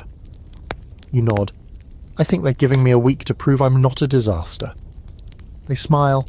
That's more than most people get. The group begins to head back, walking slow and steady. You catch snippets of murmured stories, someone recalling their grandmother's voice, someone else talking about a sword buried with an uncle who once tried to marry a ghost. These aren't just memories, there are conversations, ongoing ones. And now you're part of that too. Back in the village, the mood is softer, more settled. There's food on the fire, something thick and peppery that clings to the air like comfort. You help stir the pot with a worn wooden spoon, your arms aching in that good solid way that means you've done something. The others trickle in, slowly reclaiming their usual places, like puzzle pieces sliding back into position. Your spouse pulls you aside and places a hand on your chest. Today matters, they say. Now you're really woven in. You nod. To the family. To the story. Later, when the sun dips low and the light turns gold against the snow, you find yourself sitting beside a child who asks, "Did the ancestors say anything?" You smile. They said to behave, or they'll send Bruni the pig as their messenger. The child gasps in horror. Not Bruni!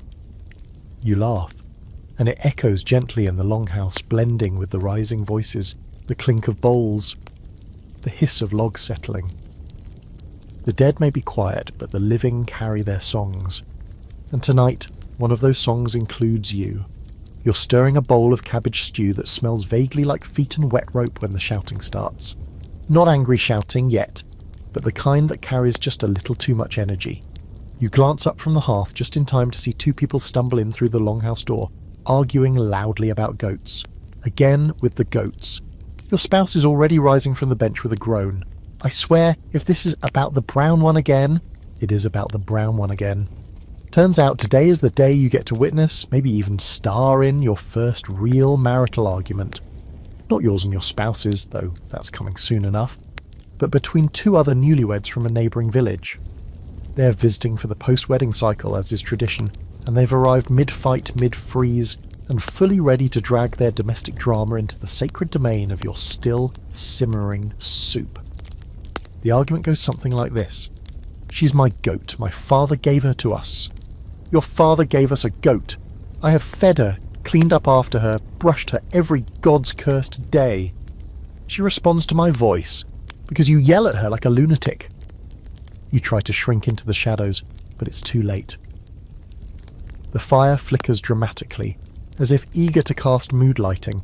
Every head in the longhouse slowly turns toward the couple, and the air thickens with one unspoken sentiment. Here we go, Yoko.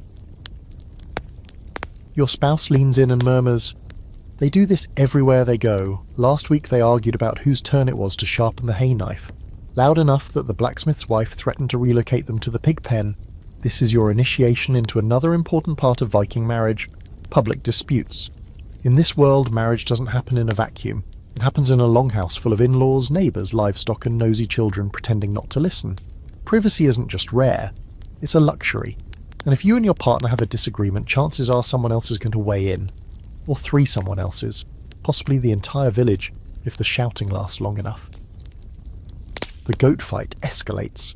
Someone knocks over a stool. Someone else gasps as though the gods themselves have just been insulted. The woman insists that she's done the bulk of the caring, and the man counters by accusing her of stealing affection that rightly belongs to both. The goat, for the record, is outside somewhere, chewing on a fence post and completely unbothered. Now, here's the interesting part. No one tells them to stop, not at first anyway, because open disagreements between spouses were not only tolerated in Viking society, they were expected. Marriage was seen as a partnership, and like any partnership, it included conflict. The difference was that these arguments weren't hidden, they were witnessed. The community didn't just watch, they monitored, listened, sometimes even voted on the outcome. You realise this when the elder woman with the iron brooch stands, clears her throat and says loudly, What do we know about the brown goat's origins? The crowd turns to her like she's about to read a royal decree. She points to you. You? You're new. Neutral. Help settle this. Panic. You freeze, spoon halfway to your mouth. Your spouse nudges you. Just say something wise or weird. Both usually work. You stand slowly, wrap your cloak around you like it might deflect blame, and say, "A goat who listens to no one belongs to no one. She chooses her own path." Silence.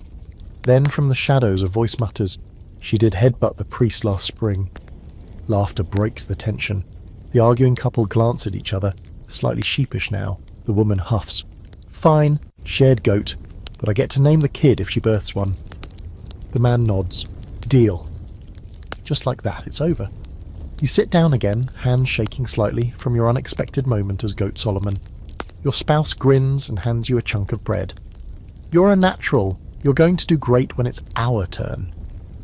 You raise an eyebrow. "Our turn? Oh, you think we're going to go the whole winter without a fight?" They laugh. "We're just waiting for the right topic." And right on cue, someone stumbles by and drops a cloak on the fire tongs. Your fire tongs. You glare. Your spouse shrugs. Maybe that'll be it. But it won't be today. Today you've just gotten a front row seat to how Viking marriages didn't just live under the gaze of community. They relied on it. Conflict resolution wasn't always about compromise. Sometimes it was about public accountability. You couldn't scream in private and pretend everything was fine in public. Everyone already knew. And if your arguments got too intense, too constant, there was a word for that. Ill-spoused. It wasn't just shameful, it could be to grounds for a separation. Which brings us to a scholarly debate. How much authority did the community have in personal matters like marriage arguments? Some evidence suggests informal marriage courts where elders mediated disputes. Others argue that it was more organic, handled by social pressure and the threat of public embarrassment. Judging by today, the latter seems likely. No gavel needed when a dozen aunties can end your relationship with a single raised eyebrow. You finish your stew slowly, watching the firelight dance over the now quiet longhouse. The goat couple sits side by side again, not quite touching, but clearly no longer ready to kill each other. Someone hums softly from the far bench, a calming tune that snakes around the room like warm smoke. Your spouse reaches for your hand. "Promise me something," they say. You look over. "Anything." When it's our turn to fight, we keep it weird. Make them laugh, confuse them with metaphors. You grin. "Deal." You yell about firewood. "I'll quote the gods." Perfect. Outside, the wind howls softly against the walls, and the brown goat bleats once. Long, low, and possibly judgmental. You close your eyes, content for now. The fire's hot, the stew's decent, and you've survived your first Viking-style marital spat. By proxy, anyway. Yours is still to come. Morning again, and this time there's blood involved. But don't worry, it's the ritual kind, mostly. You're pulled from sleep by the sharp scent of iron and pine, and a sudden, undeniable sense that today's about to get weird. Your spouse is already dressed, cloak pinned tight, coy, hair braided with fresh bits of greenery. They kneel beside the bed and shake your shoulder with the urgency of someone who has just remembered they promised the gods a favour and it's due today. "Come on," they whisper. "We've got to slaughter something." You blink. What? "The blot. It's sacrifice day. First one together, we have to be there." And just like that, you're up and dressed and stumbling out into the bitter morning with your belt half buckled and 1,000 questions scrambling around in your head. One thing's immediately clear. This isn't just another chore. This is a moment. A spiritual, messy, deeply symbolic moment that involves knives, chanting, and a strong stomach. Outside the longhouse, a small crowd has gathered near a clearing at the edge of the trees. There's a makeshift altar built from flat stones, and a wooden bowl carved with runes resting beside it. A young goat stands nearby, tethered and skittish, its wide eyes scanning the people as if it knows exactly what kind of day it's about to have. Someone's burning pine branches in a bowl, and the sweet, choking smoke curls into the cold air like a warning. Your spouse squeezes your hand. We make the offering together. That's the custom. Right. Marriage isn't just about sweeping and soup, it's about shared symbolism. Shared blood, apparently. Historically, blots were essential to Viking life. They were sacrifices. Sometimes animal, sometimes mead. sometimes even carved wooden figures offered to the gods, spirits, or ancestors to ensure protection, fertility, luck, or just plain survival. Some were held at seasonal festivals, others marked important personal milestones, like births, deaths, or, yes, marriages. And you're now part of the ritual, whether your stomach likes it or not.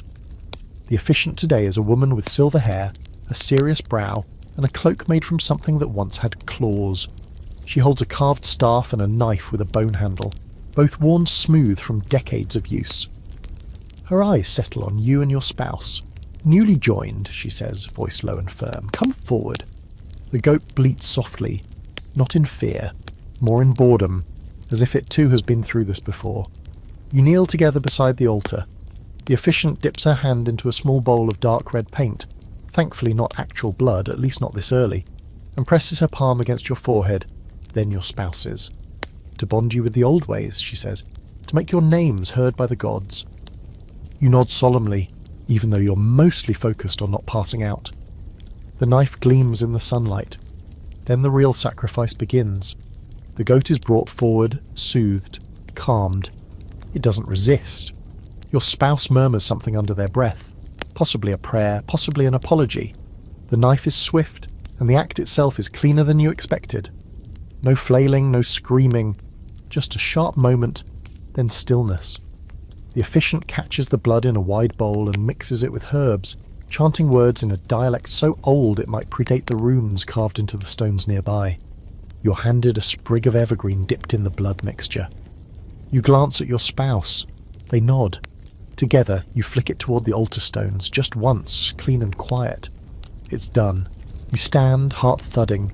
The officiant says something about Frey and fertility, Thor and strength, Frigg and enduring marriage. Then she places a small piece of red-dyed wool into your palm. "Keep this," she says, "for when your bond is tested." You don't know if she means tested spiritually, emotionally, or by an unusually clever pig, but you nod and tuck the wool into your belt pouch. Here's a quirky detail scholars still argue about. How personal were these rituals really? Were they deeply spiritual events tailored to each couple, or more standardized community ceremonies wrapped in tradition? The sagas offer both. Some marriages are sealed with elaborate, almost theatrical blots. Others barely mention anything beyond a toast. Maybe, like everything else, it depended on the people, the family, the gods they feared most. Afterward, the community gathers for a quiet feast. Bread, cheese, dried fish, and hot mead. It's not a party, it's a recognition.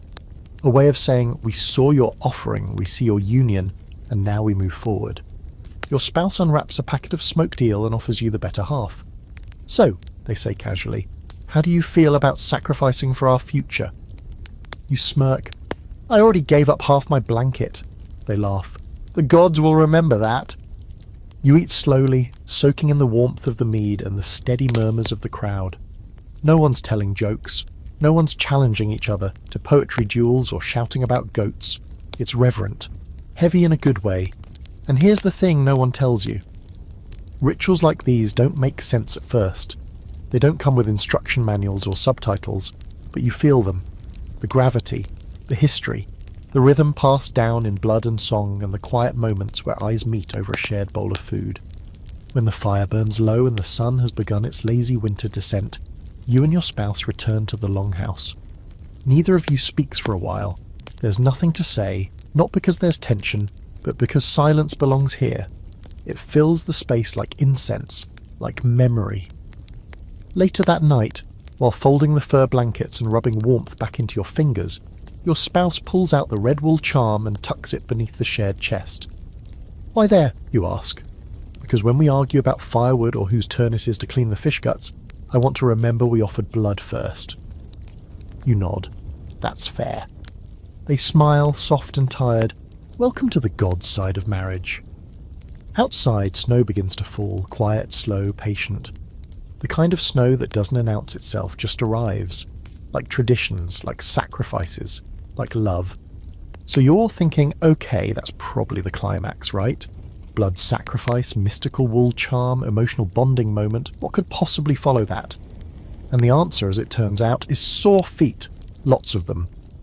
Because the Viking version of a honeymoon It's not a trip to the coast or a cozy weekend alone. No, it's a working week.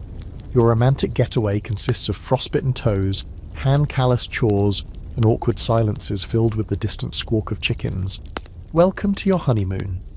The morning after the blot, you rise with the house barely rested and still smelling faintly of smoked goat. Your spouse hands you a cloak with all the ceremony of someone offering a battlefield map and says, "We're spending the week at my uncle's stead." You pause mid-stretch. Why? They need help mending the fence and turning the soil for spring. It's tradition. Tradition to what? Leave immediately and start building other people's fences. Tradition to be seen together. Working. Contributing. Making rounds. You blink at them slowly. So it's a public honeymoon tour where we do other people's chores? Exactly. And off you go. The path to your spouse's uncle's stead is a few hours' walk, which wouldn't be so bad if you weren't carrying a sack full of dried fish, hard cheese, and what feels like several rocks disguised as oatcakes.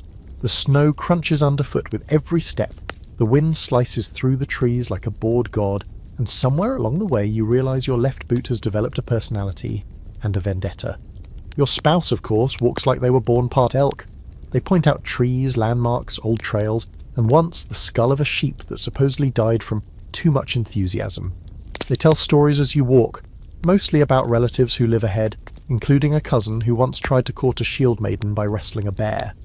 You can't tell if the story ends in marriage or mauling, and honestly you're too cold to ask. Eventually the trees part, and the stead comes into view, a cluster of low buildings framed by snow-drifted fences and the smell of burning peat. You're welcome with mild surprise and several layers of passive-aggressive politeness, which you've come to recognise as the standard greeting for any Viking in-law situation. "Ah," says the uncle, whose eyebrows could qualify as separate animals. "So this is the new spouse. Strong-looking knees." You nod, not sure how to respond, and are immediately handed a pitchfork. You spend the day reinforcing sagging fence posts, fetching water from a frozen stream, and attempting to chase a herd of sheep out of a storage shed where they've suddenly taken up residence like squatters. Your spouse is beside you through all of it, laughing occasionally, complaining not at all, and somehow managing to look competent even while falling into a snowbank while holding a chicken. In quieter moments, you catch little glances between the uncle and your spouse, between you and the cousin who keeps appearing and disappearing like a spectre with extra hay. It's not quite suspicion anymore. It's observation, assessment. You're not just visiting, you're being tested. Historically, the post-wedding honeymoon was rarely a private affair. While some couples stayed close to home for a period of feasting and integration, others made the rounds to nearby kin, especially if the marriage was politically or socially significant. It was less about romance and more about establishing a new identity, as a unit, a team, an alliance. And yes, the phrase honeymoon doesn't originate from Viking culture per se, but the idea of a first phase of marriage being about integration, labour and visibility, that's spot on, especially if it comes with blisters. You and your spouse work through the week, visiting a second cousin's farm next. This time you help mend a roof and stir a vat of fish oil until your eyes burn, and your sense of smell begs for mercy. You meet a grandmother who gives you a rune carved into a deer antler, and tells you not to look at the moon on Thursdays. You sleep in drafty lofts, eat meals on the floor, and once wake up to find a rooster nesting on your leg. And through it all, you start to move together more naturally. No whispered instructions, no awkward second-guessing. Just a rhythm forming in the way you hand over tools, adjust packs, laugh at the same moments, and predict each other's next move like a pair of wolves learning the same trail.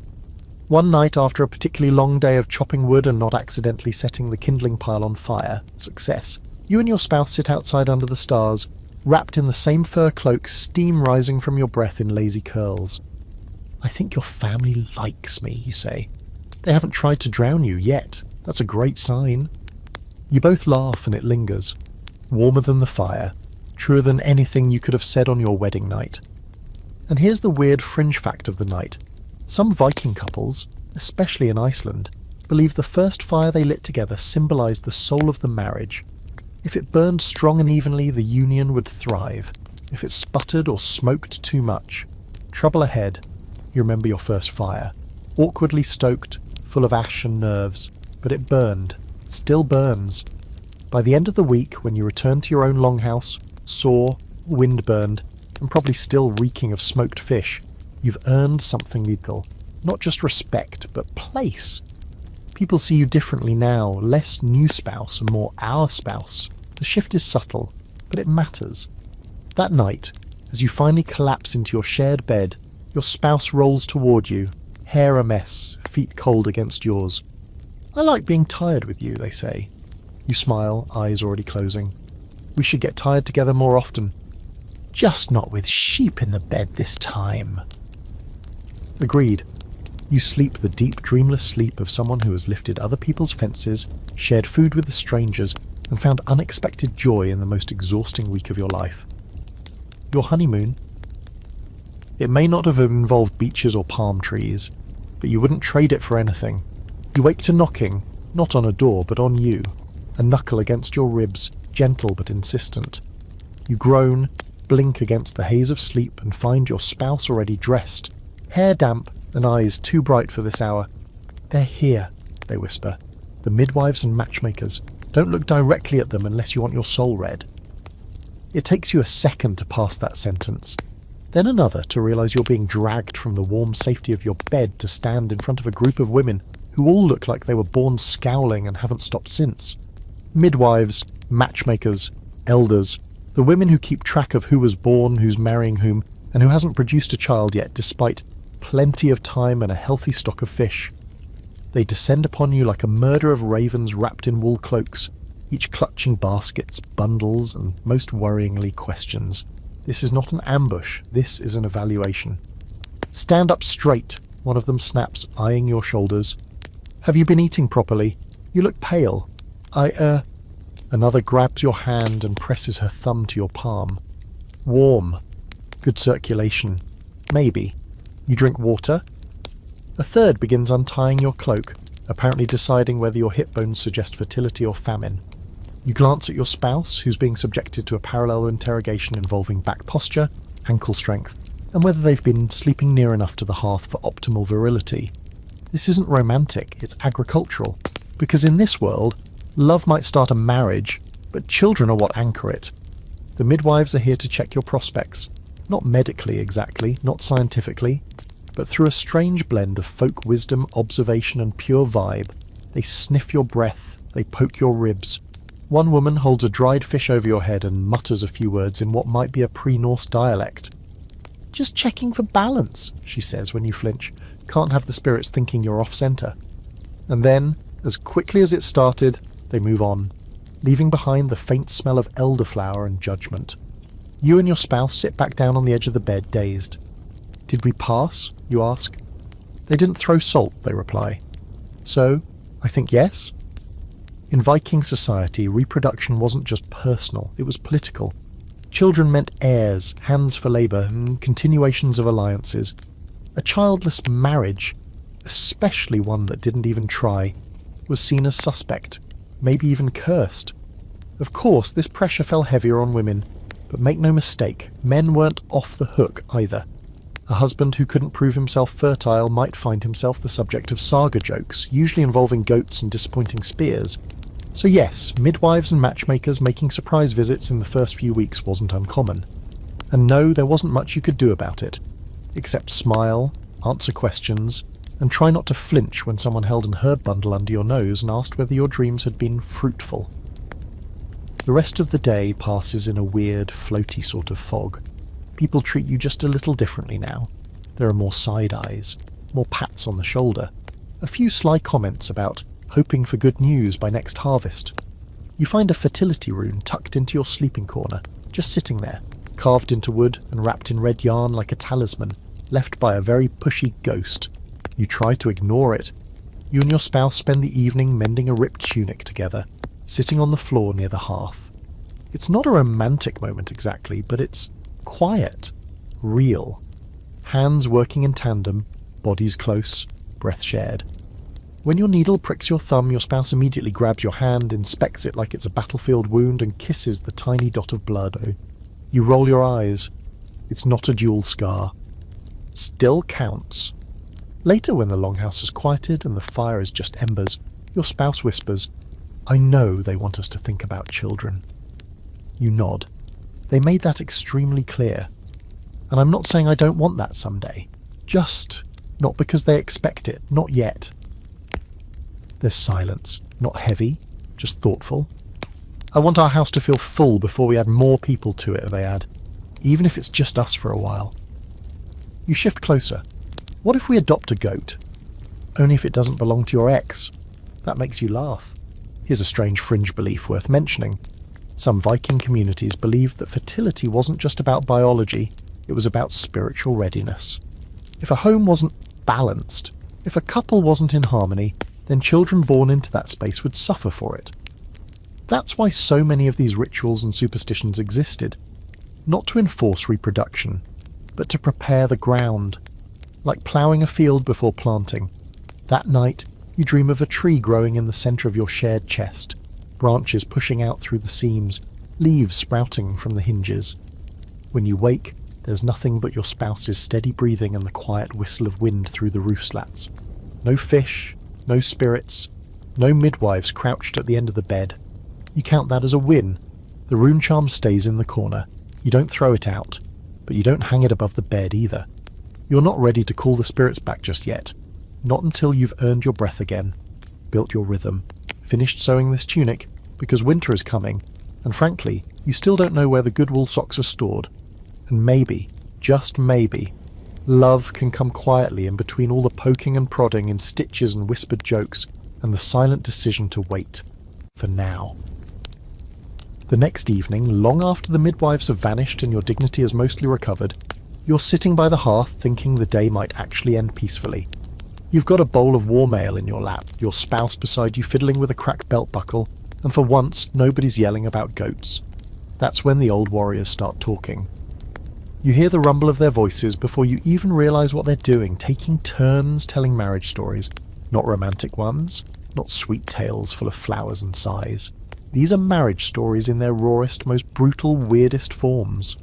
What starts as two old men sharpening knives and drinking mead quickly turns into a storytelling showdown, and before long, the whole longhouse settles into a semicircle around the fire, ready for this unexpected bedtime horror show.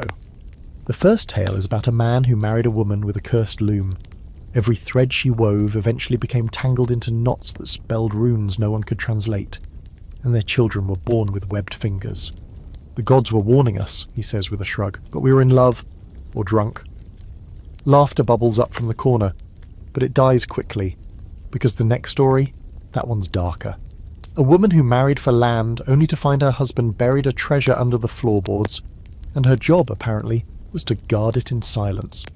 We never spoke of it, she says now, voice thin and strange, even after I found it, even after I reburied it. We lived well, but not honestly. The stories keep coming, each one sliding into the next like an unwelcome guest pulling up a stool at the fire.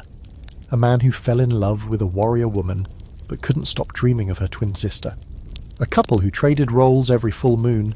She ran the trade routes while he stayed home, and eventually no one in the village could remember which of them was really in charge. One tale of love born in a storm that ended in madness when the wife started hearing voices in the wind. No one blinks at any of it. No one questions the details, because this is how truths are shared here, not directly, but in story form. Each tale a warning, a confession, a boast, or sometimes just a record of survival. You sip your ale, feeling its warmth bloom in your chest. Your spouse leans close. Do you think they're telling the truth? And here's where it gets interesting. In Viking culture, storytelling was more than a pastime. It was currency. It was education. It was how you passed on values without sounding like a nagging aunt. You wanted to warn a couple not to let jealousy fester? You didn't lecture. You told the tale of the woodcutter who accused his wife of witchcraft after she started winning every archery contest. Spoiler, she was a witch, but also very good at archery. Even marriage stories weren't meant to be tidy. In fact, the messier they were, the more useful.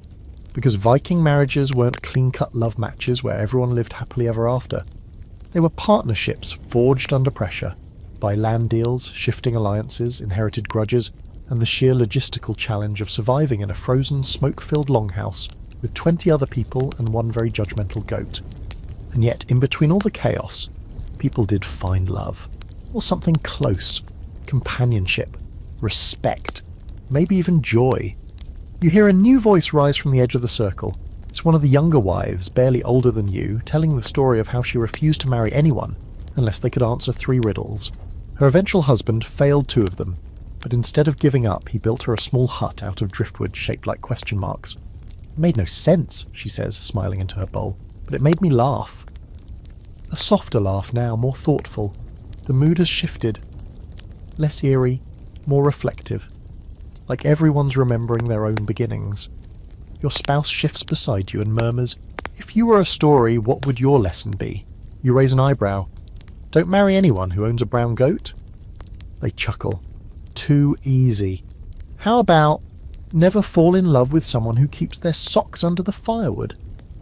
That's practical, you reply. Keeps them dry. They smile, and for a brief moment, the fire seems to warm more than just your skin. This is what they don't put in the sagas. These quiet, sideways glances, these dumb jokes whispered between chores, these moments where the chaos pauses long enough for you to feel the small seed of something growing. Eventually, the old warriors wind down. The one with the eye patch, which he absolutely does not need for medical reasons, by the way, it's purely dramatic, tells the final story. His wife chased him across a frozen river with a ladle when he tried to leave her for a merchant's daughter. "That's how I knew she loved me," he says, sipping the dregs of his ale. "She cared enough to run." Everyone nods like this is perfectly normal. You and your spouse rise quietly and head back to your bed alcove. The curtain is drawn, the furs are still warm, and the scent of burning pine clings to your cloak. You settle in beside them, still half smiling from the stories. The room hums with residual energy, as though the tales themselves are stretching and settling into the walls. And here's the scholarly debate. How much of these marriage stories were real? Did these things actually happen? Or were they crafted over time, honed for effect? Most historians agree that the sagas, while rooted in truth, were shaped by the tellers. But that's the point. The story isn't about what happened. It's about what needed to be remembered. You close your eyes, letting the last echoes of the night's tales drift through your thoughts. Somewhere someone laughs in their sleep. Somewhere else, a spoon clatters softly to the floor, and in the dark your spouse whispers, "Let's make a good story." You don't answer with words, you just reach for their hand, already knowing the first line. Once, there were 2 people who didn't know what they were doing, but they tried anyway. You wake to the smell of horse. Not a pleasant hint of hay-scented air, but horse, hot, sweaty, slightly panicked horse. It's coming from outside, mixed with voices, the creak of leather, and the sharp clang of hooves on frozen earth. You roll over, blink at the curtain fluttering in a breeze someone definitely shouldn't have let in, and then your spouse's face appears beside you, upside down and already grinning. "It's market day," they say. "We're going. Bring your best socks." You groan. What happened to a quiet morning? "Market," they repeat like it's a battle cry. "My parents said we have to show up. It's our first appearance as a unit. Come on, this is the fun part." That sounds suspiciously like a lie. But you get dressed anyway. Layered tunics, a rough wool cloak, your one halfway decent belt, and those aforementioned socks, which you hope still match. Your spouse pins their cloak with that same little bronze clasp from before, the one shaped like a fish, and you wonder briefly if it means something. Later, you tell yourself. Ask later. Outside, the longhouse is buzzing with pre-market chaos. Someone's yelling about a missing sled. A child is trying to attach jingle bells to a chicken. A teenage cousin is attempting to braid her own hair, while also harnessing a horse and eating a dried pear. It's a lot. You and your spouse are handed a bundle. Trade goods wrapped up tight.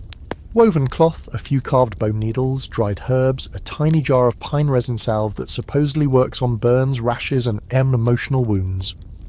You sling the bundle over your back, step into the sled, and join the slow caravan winding its way toward the next village, where the market is already stirring. The ride is bumpy and cold. You clutch the edge of the sled to stay upright as the horse trudges through the snowy path. Your spouse, for once, isn't talking. They're watching the trees. You wonder if they're nervous too. First market as a couple. First time you'll be seen not just by your own people, but by everyone else's. Neighbours, exes, that guy who always smells like seal meat and tries to sell broken combs like they're ancient relics. When you arrive, the market is already in full swing. It's chaos wrapped in fur. Tents flap in the wind, smoke rises from half a dozen fires. There's someone selling hot flatbread with garlic and something you sincerely hope is onion. A woman is shouting the praises of her goats. All pure-blooded, no inbreeding, I swear on Odin's beard. A group of children is playing tug-of-war with a sled rope while an old man snores on a pile of pelts behind them. Your spouse tugs your sleeve and whispers, "Stick close." You nod, and then someone says your name. You turn. A man is walking toward you with a smile that's just a little too wide, eyes just a little too sharp. He's broad-shouldered, hands tucked behind his back like he's just remembered how charming he can be. Your spouse tenses immediately. "Didn't expect to see you here so soon," he says. "Married life already dragging you into trade?" You nod politely. "It's our first market day together." He glances at your spouse, then back to you. "I remember when you used to talk about markets. Thought you'd end up in a bigger village, or maybe heading out east." "I thought about a lot of things," you say. He chuckles. "Well, if that ever changes—" "Stop," your spouse says, stepping between you. Not a shout, not even a threat, just a word wrapped in a very firm tone. And just like that, the moment snaps. The man shrugs, smirks, and wanders off, whistling like he's just made a joke no one else understood. You turn to your spouse, ready to thank them or brush it off, but they just say, "You don't owe anyone a memory." Then they hand you a pouch of coins and walk toward a booth selling knives with carved hilts. You stand there for a moment, letting that sentence sink in. You don't owe anyone a memory. Then you follow. Market day is less about shopping and more about performing. Every couple is on display. People trade not just goods but gossip. Who looks happy, who's walking too far apart, who's not speaking at all.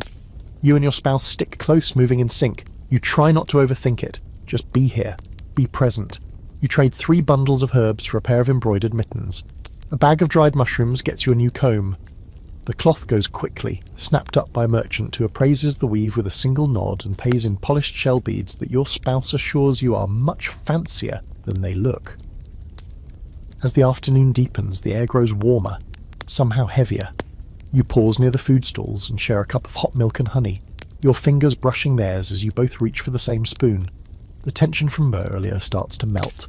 And then the questions begin. They come in pairs, in whispers, in not-so-subtle comments from passing acquaintances. "So when are you planning children?" "Have you chosen a name yet? Just in case?" "Is it true you gave up your inheritance to marry?"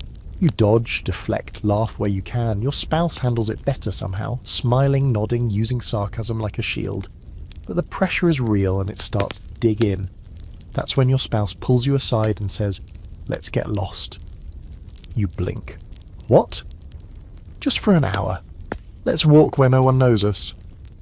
You agree because honestly you need it. You leave the main path, past the meat stalls and wool traders, past the scolds and the old woman telling fortunes with chicken bones, down a path that leads to the frozen lake. Quiet, at last. There's a small dock, half covered in frost, and you sit on it together, legs dangling above the ice. The sun is low now, casting gold light across the frozen surface. For a long moment, you say nothing. Then your spouse speaks. "It's strange how loud people can be about things they don't understand." You nod. "They act like they know what we are, what we should be." You glance over. "What do you think we are?" They shrug. "2 people trying to figure it out, that should be enough." It is. Back at the market, you return just in time to barter a length of rope for a smoked trout and dodge a pair of goats locked to go in what appears to be an ancient blood feud. You leave heavier in goods, lighter in nerves. The ride back is quieter, more comfortable. You and your spouse don't talk much, but your hands stay close, fingers brushing with the rhythm of the sled. Not performative, not strategic, just steady, just yours. The market dust has barely settled from your cloak, the fishy scent still clinging to your mittens when someone knocks on the side of the longhouse. Not the door, the side, home to 3 sharp thuds on the wooden wall like they couldn't be bothered with formality.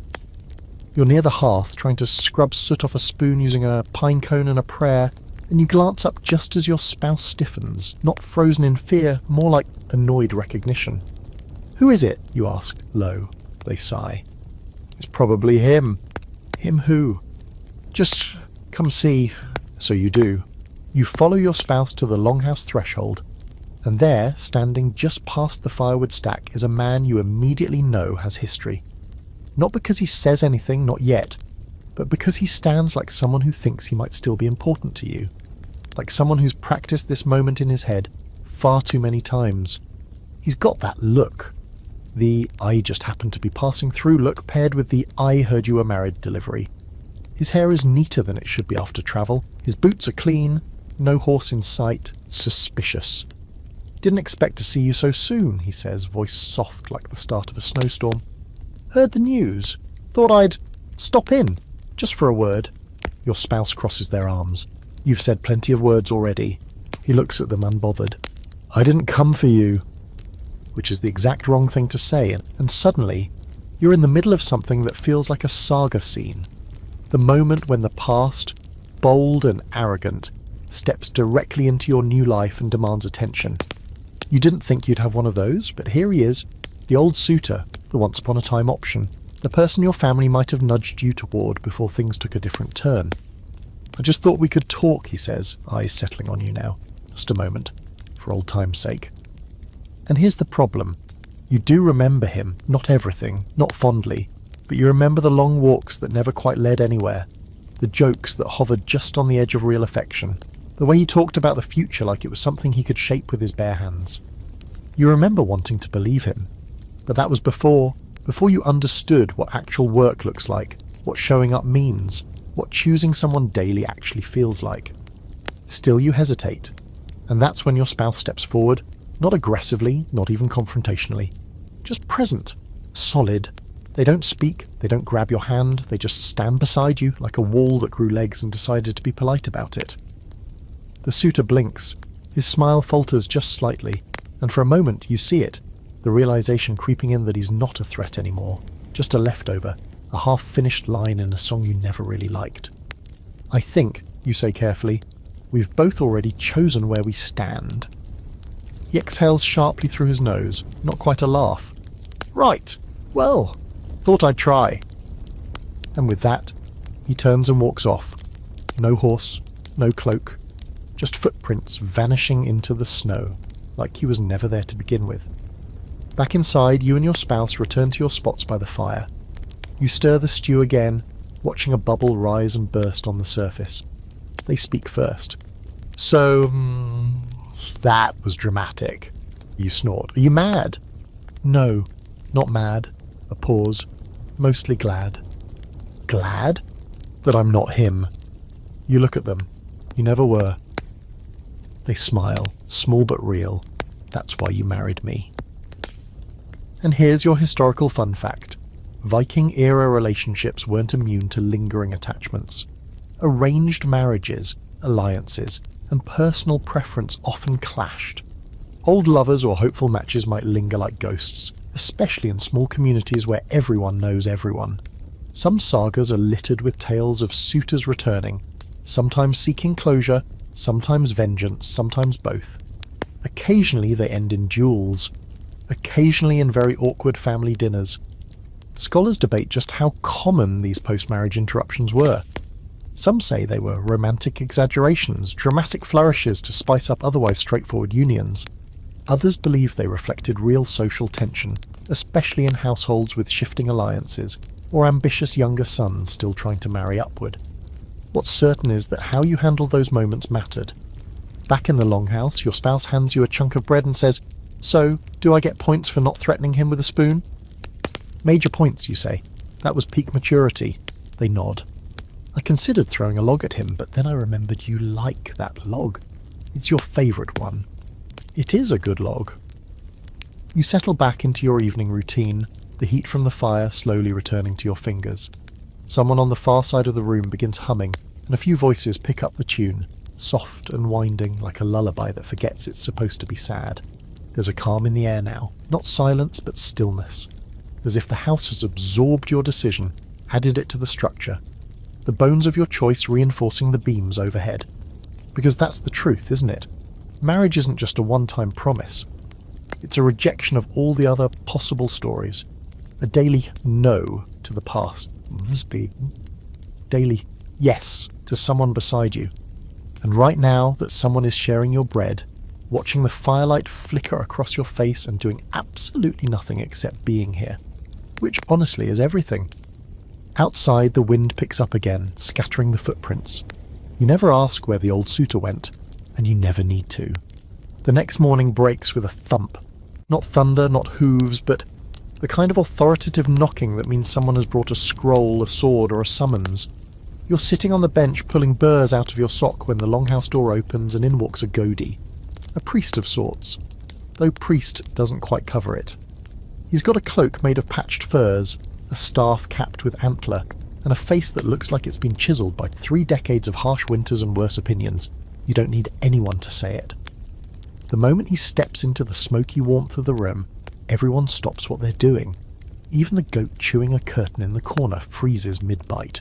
Your spouse appears at your side like they teleported and mutters under their breath. Law talk, don't panic. Oh, good.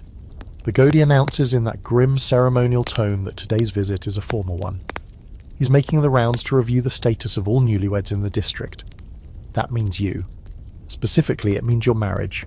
It's time to learn the rules, or more accurately, it's time to learn what happens if things go wrong. You're summoned to the centre of the longhouse, not with a flourish, but with that kind of heavy silence that makes your palms sweat. Your spouse joins you, arms folded tight.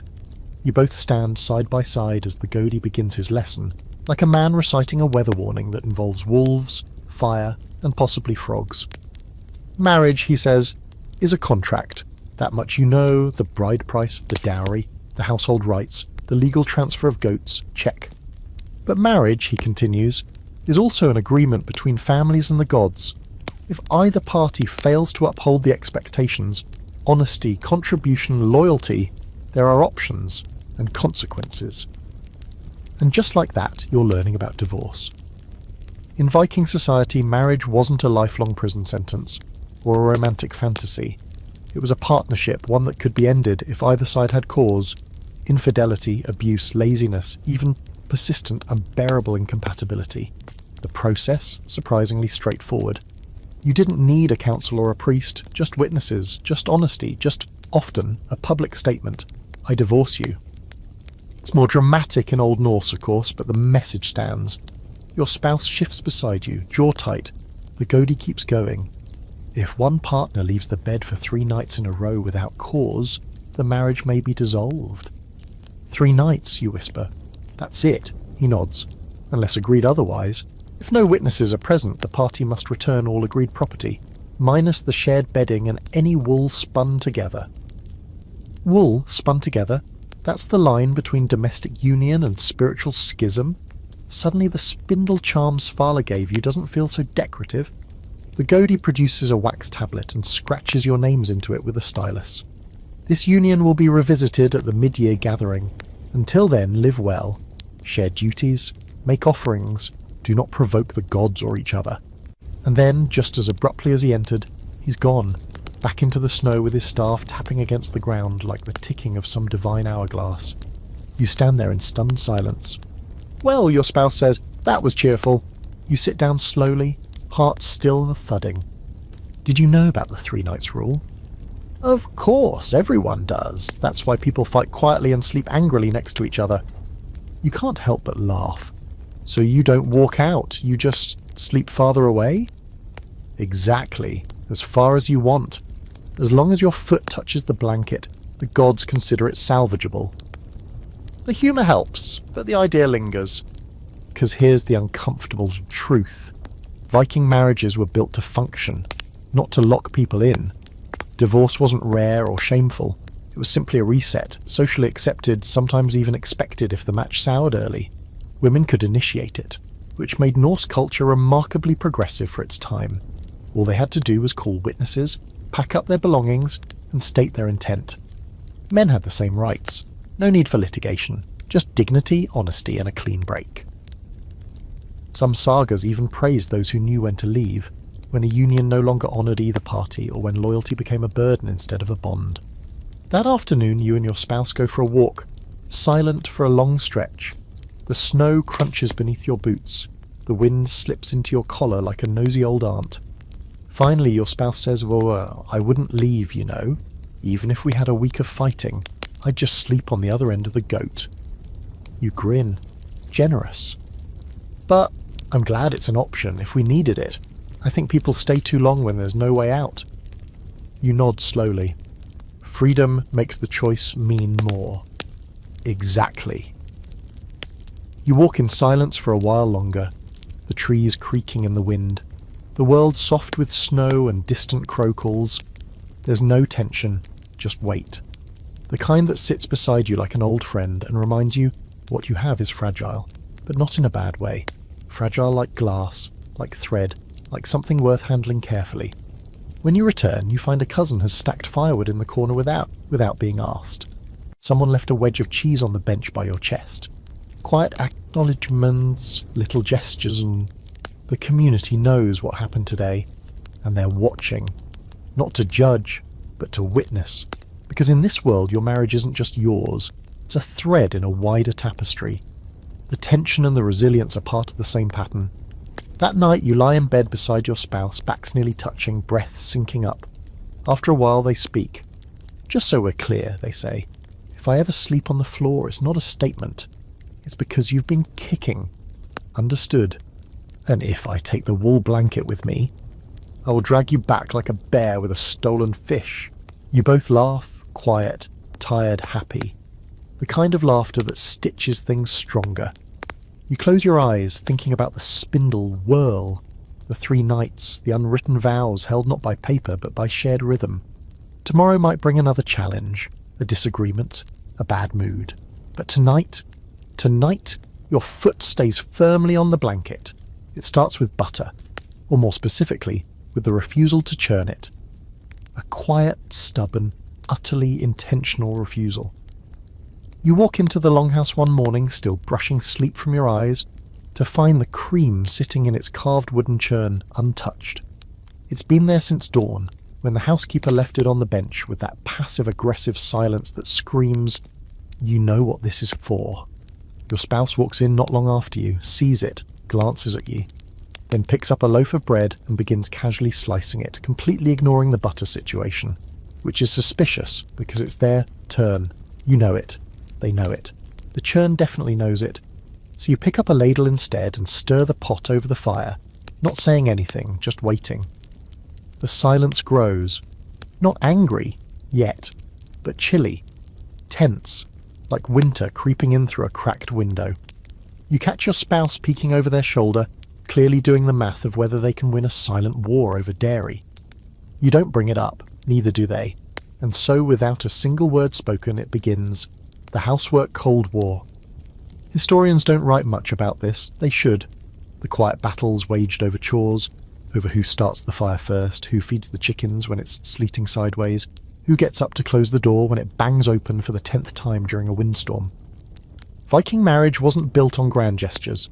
It was built on a million little acts of effort, or refusal, the unswept corner, the unemptied chamber pot, the spoon that somehow always disappears during your meal shift and reappears for theirs.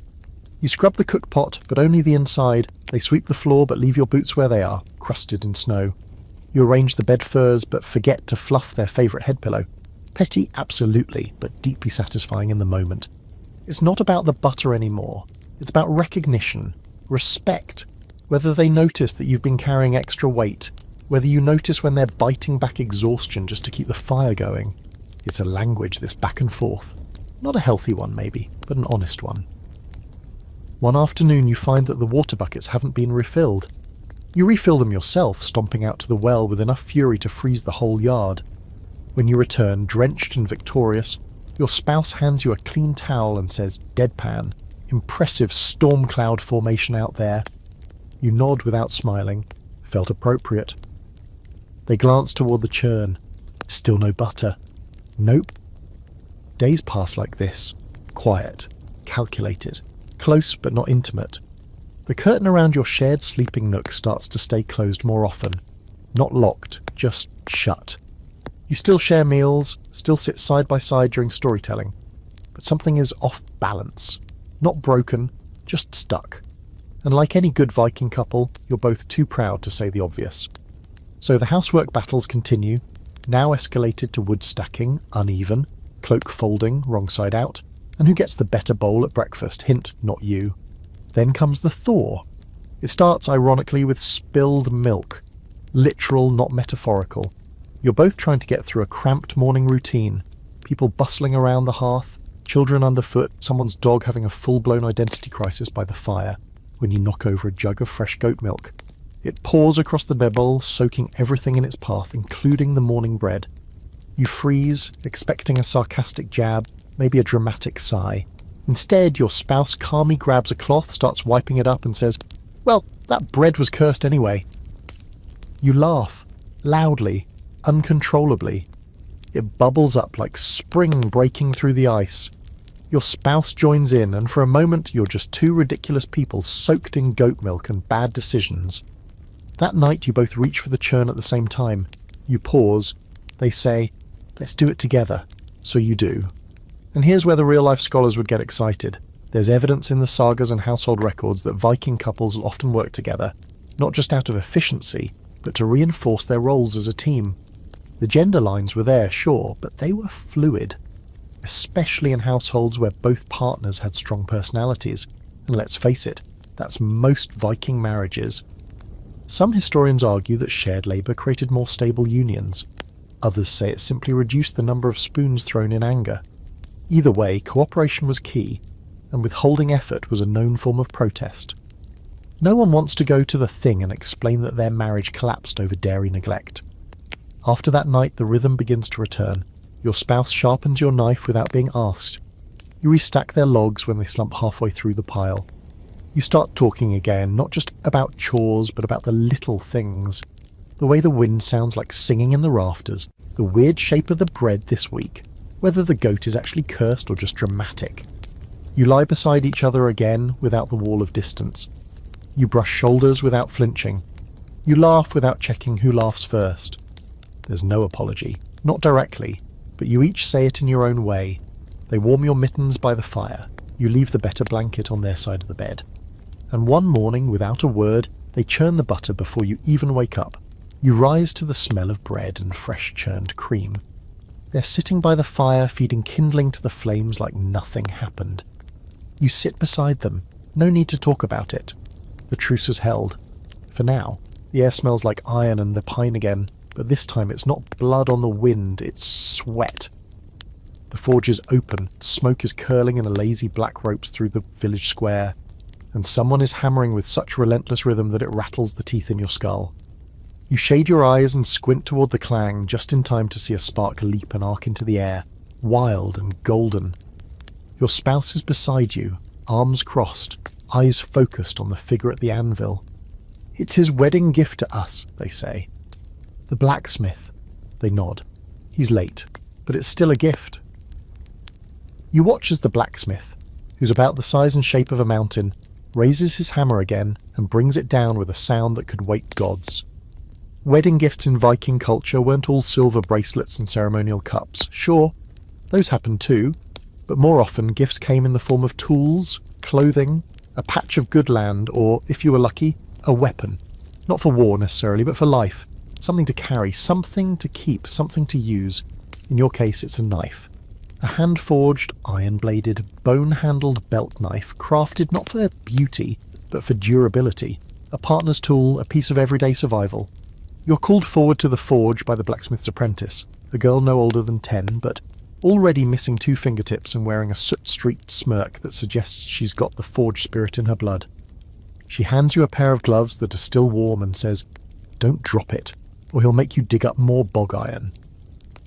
You approach the anvil slowly. The blacksmith is still working, but now his pace has shifted. It's not showy, it's personal. He's whispering something under his breath as he moves. A prayer, maybe, or a curse, or a recipe. You can't tell. He turns the blade in the light, holds it up, and lets it cool just enough to press the spine into the snow-packed dirt beside the anvil. "Hold it," he says. "Let it choose you." You pick up the knife. It's heavier than you expect, balanced, smooth in the grip, and warm despite the chill. Your spouse steps beside you and places their hand over yours, fingers wrapping yours around the hilt. "Now it's ours," they say. It's not ceremonial. It's not even particularly poetic. But something in your chest settles, like a stone finding its place in the foundation. Later, back at the longhouse, you carve your names, or rather marks, into the handle. 2 symbols, side by side, one curling like a winded leaf, the other jagged, like a lightning bolt path. The knife is tucked into a sheath and hung near the door, not on display, not hidden, just there, present, like your marriage. But here's the twist. Viking couples didn't always exchange gifts at the wedding. Sometimes the real gifts came later, once the household began to function. The first winter survived, the first harvest shared, the first child born, or not born. Sometimes the gift was simply time, proving the bond with labour and laughter and shared silence. There are records, barely, faint like watermarks, of items passed down from one spouse to another, with notes etched into bone or wood. For our hearth, for your safety, for the day you must be without me. Simple, powerful tokens. That night you and your spouse sit by the fire, the new knife between you, the firelight catching the blade and throwing dancing flickers against the wall. I was nervous, they admit, when I asked him to make it. I didn't know if we'd be settled by now. You tilt your head. Are we? They shrug. Closer. I like that we fight like animals and still split the last apple. You grin. We didn't split it. I gave you the bigger half.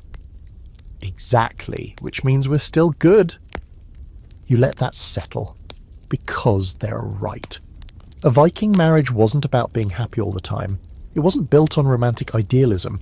It was about function, about testing each other and still choosing to stay, about surviving together, not just wolves and winters, but each other's moods, habits, fears. And yes, sometimes that survival was marked with iron. You look again at the knife. It's nothing special to the outside eye. But you know the labour that went into it, the sweat, the heat, the risk of burning or breaking or missing the temper. That's marriage too. A thing you forge, a thing you sharpen, a thing that can wound or protect depending on how you hold it. At one point the old woman with the iron brooch wanders by your bedroll and nods toward the blade. You planning to hang that near your grave one day? You smile. If I can keep from dropping it in the stew pot first. She chuckles and keeps walking. Later, when the fire's gone low and your limbs are tired, your spouse whispers across the dark, "If you leave it outside, someone will steal it." You nod. Then I won't. Good, because I'm not helping you make another one. You fall asleep with the weight of the knife tucked into your thoughts. Not heavy, not sharp, just there, just yours. And maybe that's the point.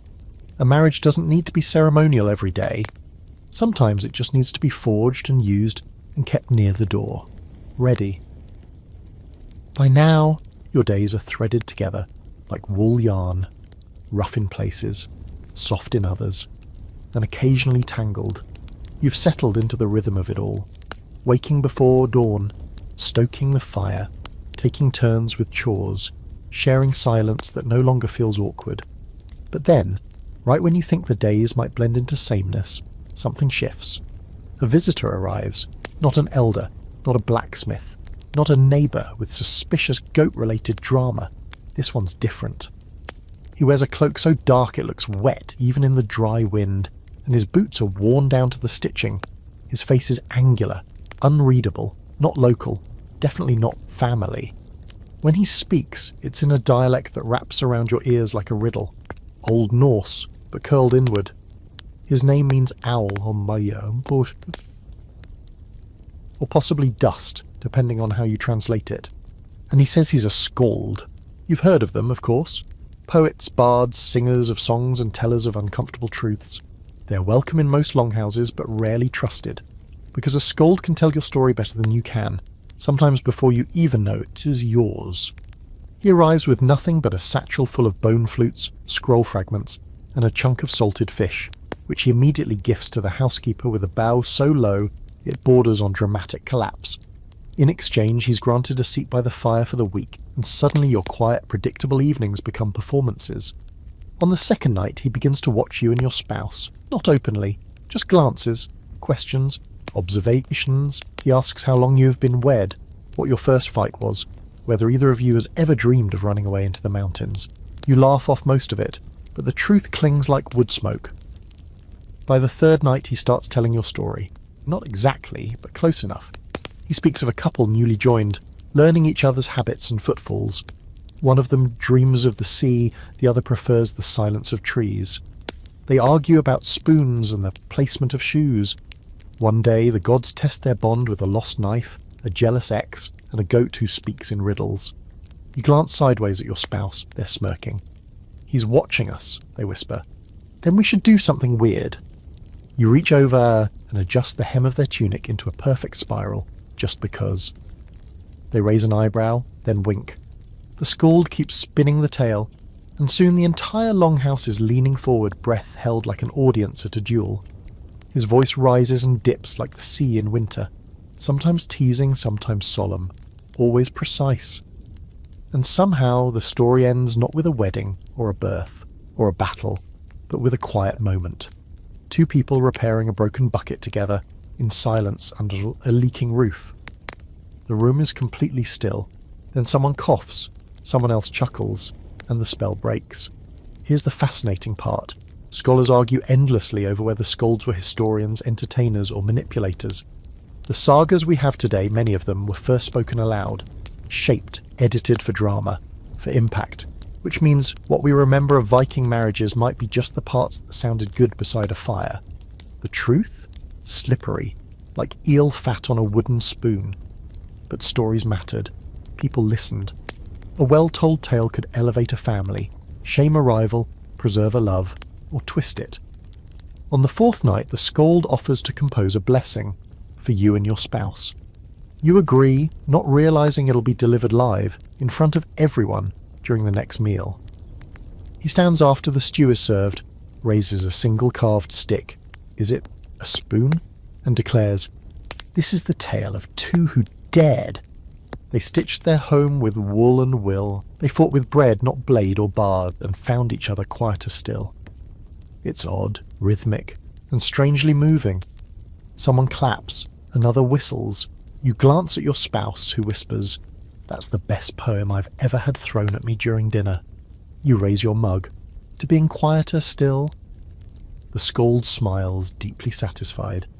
You'll remember him long after he's gone, and he will leave on the 6th day. Before sunrise, his satchel packed and his fish bones cleaned bare. He leaves no goodbye, just a small piece of bark on your bedroll. Scratched into it are your two symbols, leaf and lightning, and a third, a spiral, for memory. That night you and your spouse sit alone. No poems, no stories, just the sound of wood popping in the hearth and the goat snoring gently from across the room. "Do you think he told the truth?" your spouse asks. You consider. He told a truth, maybe not ours, but close. They nod. "I liked our bucket ending." You smile. "We should probably fix that roof soon." You don't sleep much that night. Not from worry, just reflection, memory, because being married in this world means you are always part of a story. Your name will be whispered in doorways and beside fires, not for grandeur, but for the little things. The way you folded the bed furs, the way you stood during an argument, the way you looked at someone when they dropped the butter again. And maybe, just maybe, that story will outlive you. Not because you are perfect, but because someone saw you and told it. By the time spring even thinks about showing up, the world is still frozen stiff. The snowbanks have shrunk, sure, but only just. What melts during the day refreezes at night into slippery sheets of betrayal, and the mud under your boots is now deep enough to demand its own name. And with the changing light comes a new kind of pressure. Not dramatic, not spoken, just implied. Hinted, crooked smiles and...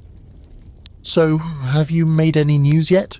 From neighbours who never used to care if you had matching socks. And you know what they mean. They all mean babies.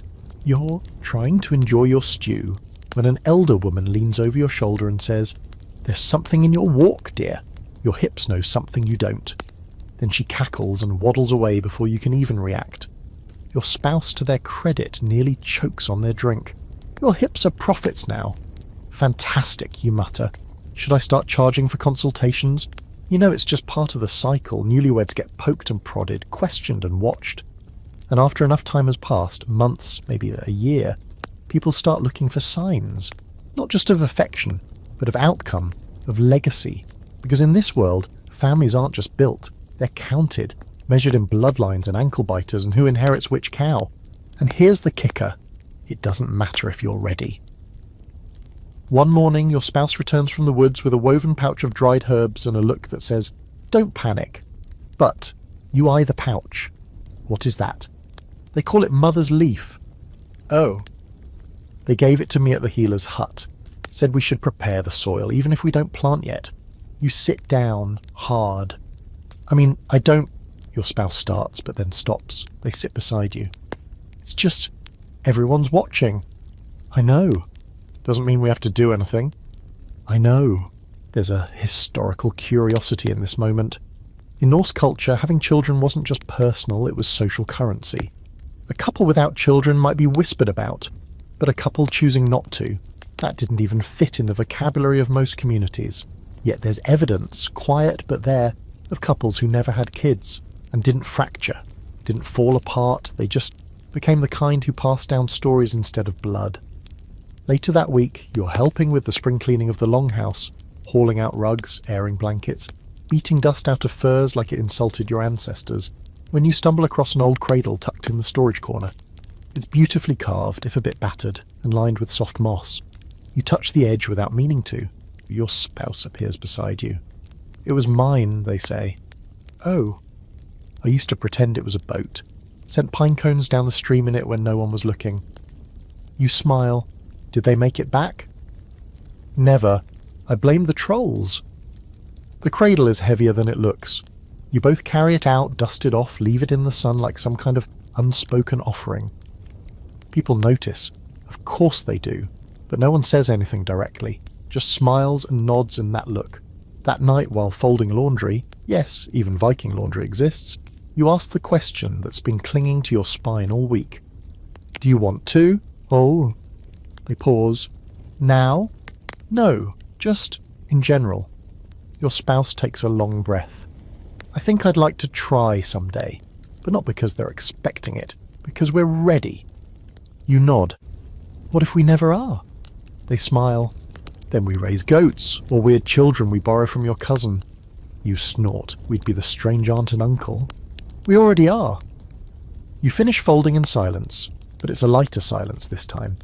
One filled with options, not obligations, and that makes all the difference. Later, when the house quiets and the fire goes low, you pull out the pouch of herbs and hang it from a beam above the hearth. Not to use, just to acknowledge. It's not a promise, it's a maybe, a symbol. And here's the fringe belief of the night. Some Viking women believed that dreams could predict motherhood. Not just of their own children, but their role in the lives of others. A woman who dreamed of white wolves was said to be destined to raise a child not her own. A man who dreamed of a cradle rocking alone in a field. That meant he would be a father, but not through blood. No one tells you what it means when you dream of pine cones floating downstream in a cradle-shaped boat. But you do that night, and you wake up feeling not certain, but calm. The kind of calm that comes not from decisions, but from knowing you have time to make them.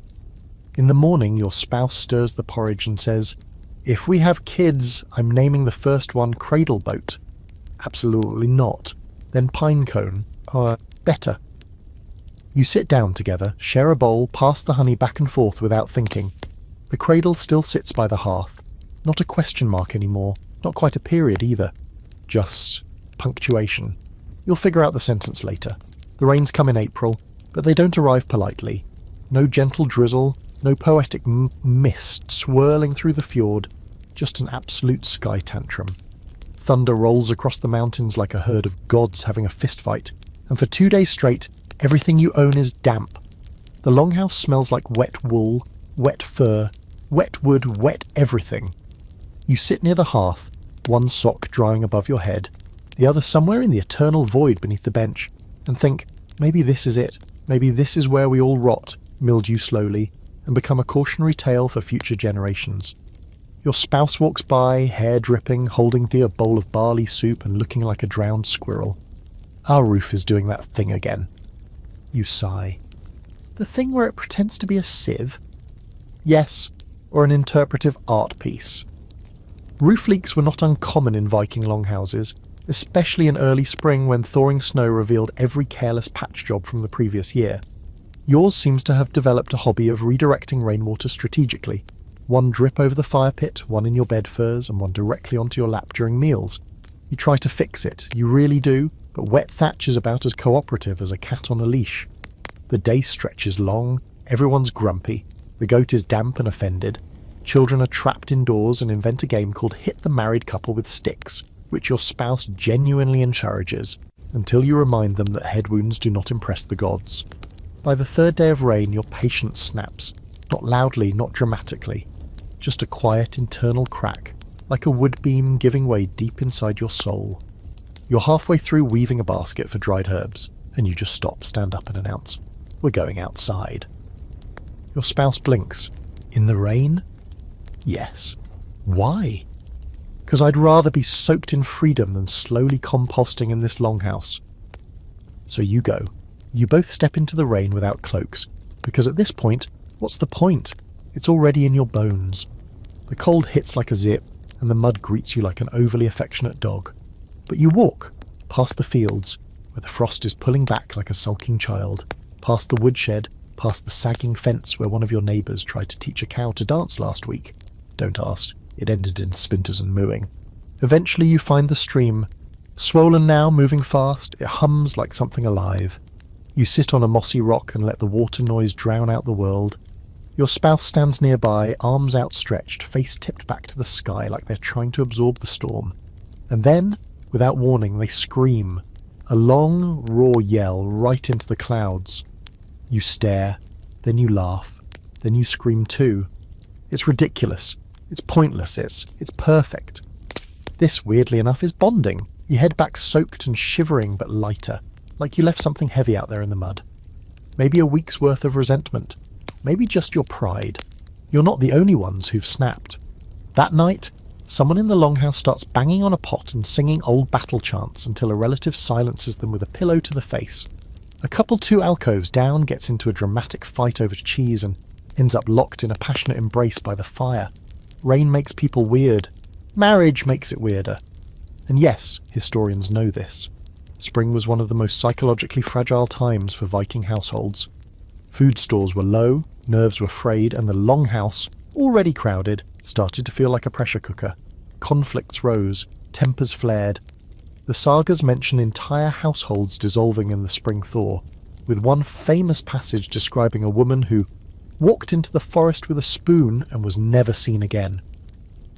You hold on to that image for days, but in your own world something shifts. Maybe it's the screaming, maybe it's surviving the flood. But you and your spouse begin to laugh more. You don't solve the roof problem, you accept it. You build a system of pots and wooden troughs to catch the leaks and redirect the water into the wash bucket. It looks ridiculous, but it works. You even name the biggest drip Harold the Leaky, and when someone asks if he's your child, you say, "Yes, he's our wettest mistake." Together you patch the cracks in the wall with mud and straw, you repair the fire pit stones. You teach the goat not to stand on your drying laundry, kind of. It's still hard. You still argue, usually about stupid things. Why someone moved the butter knife, who forgot to feed the chicken that likes to scream at dawn. But the arguments pass faster now, like the weather, like the stream. One night, as the rain finally begins to slow, your spouse reaches out in the dark and says, "I think we're better in storms." You turn to them. "What do you mean?" "We talk more. We stop pretending. We yell into the sky." You smile. "So you want to be married in a rain cloud forever?" They chuckle. "Not forever. Just long enough to know we can handle it." You lie there listening to the final drips on the roof, the wind settling. The goat sneezes softly, and you think, yeah, maybe this is what marriage is. Not the ceremonies, not the gifts, not even the shared chores. But this, the choosing over and over, through leaks and mud and thunder and goat breath. Choosing to laugh when you could scream, or scream together and then laugh anyway. Rain seeps into everything, but so does love.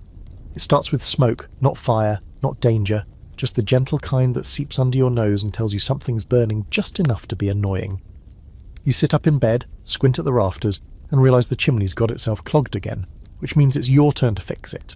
Technically it's your spouse's turn, but they handled the goat incident yesterday, and you figure you owe them.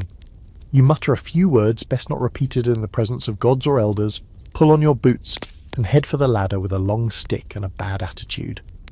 Outside, the morning is wrapped in fog, the good kind, soft and low, curling around rooftops like a protective spell. You breathe it in and feel the familiar ache in your back from months of shared labour. You've lived through your first full winter together, Your first storms, your first flood, your first silent argument, and that one time someone tried to trade you a chicken for your spouse because they seemed useful. You haven't killed each other. In fact, you've learned how to share a roof, a bed, a reputation, and about 4 square feet of personal space. You've figured out their quirks, the way they hum when anxious, how they always carve their initials into the underside of furniture, their habit of offering the last bite without making a show of it. And maybe more importantly, you've figured out your own. Up on the roof, you jab at the chimney until it coughs out a cloud of soot like a demon being exorcised. Mission accomplished. Your face is covered in streaks and your nose tingles, but the fire inside the longhouse finally starts breathing again. Smoke lifts, the room warms. Your spouse hands you a cloth when you come down, doesn't ask, just hands it over with a knowing look and a half smile. "You're disgusting," they say. "You're welcome," you reply. And just like that, the rhythm continues. But today is different. Today marks a year. Your first year of marriage. One full cycle since the longhouse filled with chanting, since someone threw a fish at your feet and called it a blessing, since you lit a fire you had no idea how to keep going. There's no ceremony for this. No formal feast or public announcement. Just the quiet, satisfying weight of knowing that you've lasted, grown, not just survived, but coexisted, and maybe even thrived a little. The family offers their own strange tributes. Svala brings you a hand-carved box shaped like a turnip. It holds dried flowers and one aggressively folded note that says, "Love is patient. So is poison." She claims it's a joke. Probably. The goat herder Eric gives you an egg. Just one. When asked what it symbolises, he says, "It's an egg. What else do you want?" Even the Longhouse elders acknowledge the milestone, albeit grudgingly. One of them nods solemnly and mutters, "Could have sworn you'd throw a boot and walk out by now. So you and your spouse don't plan a party, but somehow people show up. A cousin arrives with leftover flatbread. Someone roasts a slab of salted pork. The fire crackles louder, the benches fill, and a few songs, some half-remembered, some improvised on the spot, begin to spill from wine-slick mouths. One old scald leans in and says, "You know what year 2 brings, right?" You raise an eyebrow. "What?" "Less mystery, more laundry, but better kisses." He winks and goes back to drinking. The stories around the hearth begin again.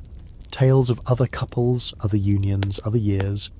One woman recalls how her first husband got lost in the woods on their anniversary and returned with a dead crow and frostbite. "Second husband brought me honey," she says, grinning. "Much better." Your spouse nudges you gently. "Do we have honey?" You shake your head. "We have flatbread and one symbolic egg." They nod. "Close enough." Later that night, when the guests have trickled out, the embers low and glowing, you sit together in your little alcove, legs tangled under a shared fur. You ask the question softly. "Did you think we'd make it this far?" They pause. "Not at first, but then I learned how you fold your socks." You blink. "That gave you faith?" "Yeah," they say, deadpan, "because no one folds socks like that unless they're in it for the long haul." You both laugh, shoulders shaking, tears stinging, not from sorrow but from the relief of making it, of reaching something steady. You lean against each other, feeling not just warmth but weight, real lived-in partnership. And this is the part historians always miss. They write about the weddings, the dowries, the inheritance laws, but the everyday living of it, the inside jokes, the quiet understanding, the unspoken rituals of who chops wood and who picks herbs, that's the heartbeat of a Viking marriage, not the glory, the glue. There's debate among scholars about how many couples truly bonded this way. Was love a byproduct of function? Did intimacy grow from routine? Or was it a rare spark amid the practicalities? The truth probably lies somewhere in the middle. But what you know, what you've earned, is that even without flowers or poems or perfect communication, a home can be built. A life. A shared rhythm. Before sleep claims you, your spouse reaches under the bed and pulls out something wrapped in linen. You frown. What's that? They grin. Your gift. Inside is a tiny carved bear, barely the length of your thumb. Its paws are clumsy. Its eyes are uneven. But it's wearing a little cloak. Your cloak. You stare. You made this? They shrug. Figured you could carry it in your pouch for luck. You hold it tightly. Then reach beneath your own pillow and hand them a bundle of dried seaweed tied with twine. Yours. They blink. Seaweed? From our first walk by the stream, you slipped in, it was funny. They snort, I nearly broke my leg. Romance. You don't say I love you. You say it with a carved bear and soggy seaweed. You say it with shared chores and matching splinters. You say it with the fire still burning. Outside, the snow is gone, the mud is drying, a new season has begun, and you're still here. Together. Now the year stretches out ahead of you like a newly carved path, muddy, uneven, full of promise and potholes. And as you sit by the fire on this quiet night, your shoulders aching from hauling wood, your fingers stained from another round of dyeing wool with crushed berries, you finally let yourself breathe. You've done it. 1 year, one full cycle of smoke, storms, goat-related tension, and soggy mornings. One full chapter of this strange, tangled book you're writing together, without ever quite knowing the plot. No one's handing out medals for making it this far, but they are watching. The neighbours, the elders, the gods maybe, and they're all nodding in that slow, subtle way that means they're getting it. Marriage in the Viking world was never a fairy tale. It wasn't a magic spell you cast once in the glow of a fire with mead on your breath. It was forged like iron, beaten, cooled, tested. Not perfect, but useful, dependable. Something you could carry into battle and still have on your hip when the fighting was done. And sure, there are still arguments. You'll still disagree about when to plant the onions, or whether that one cousin is secretly hiding extra cheese. But now you know how to come back from it. Now you know how to speak your apology without words, by folding their cloak or warming their side of the bed, or saving the last bite of honeycomb, even when you really, really want it. You'll keep learning, of course. The years ahead hold their own kinds of weather, children or not. Illness, travel, loss, growth. But you've seen what you're made of together, and it's more than wool and wood and goat fat. It's care, it's choice, it's love, stubborn and quiet and real. And when someone asks you years from now what happened after the first night of your Viking marriage, you'll smile, stretch your back and say,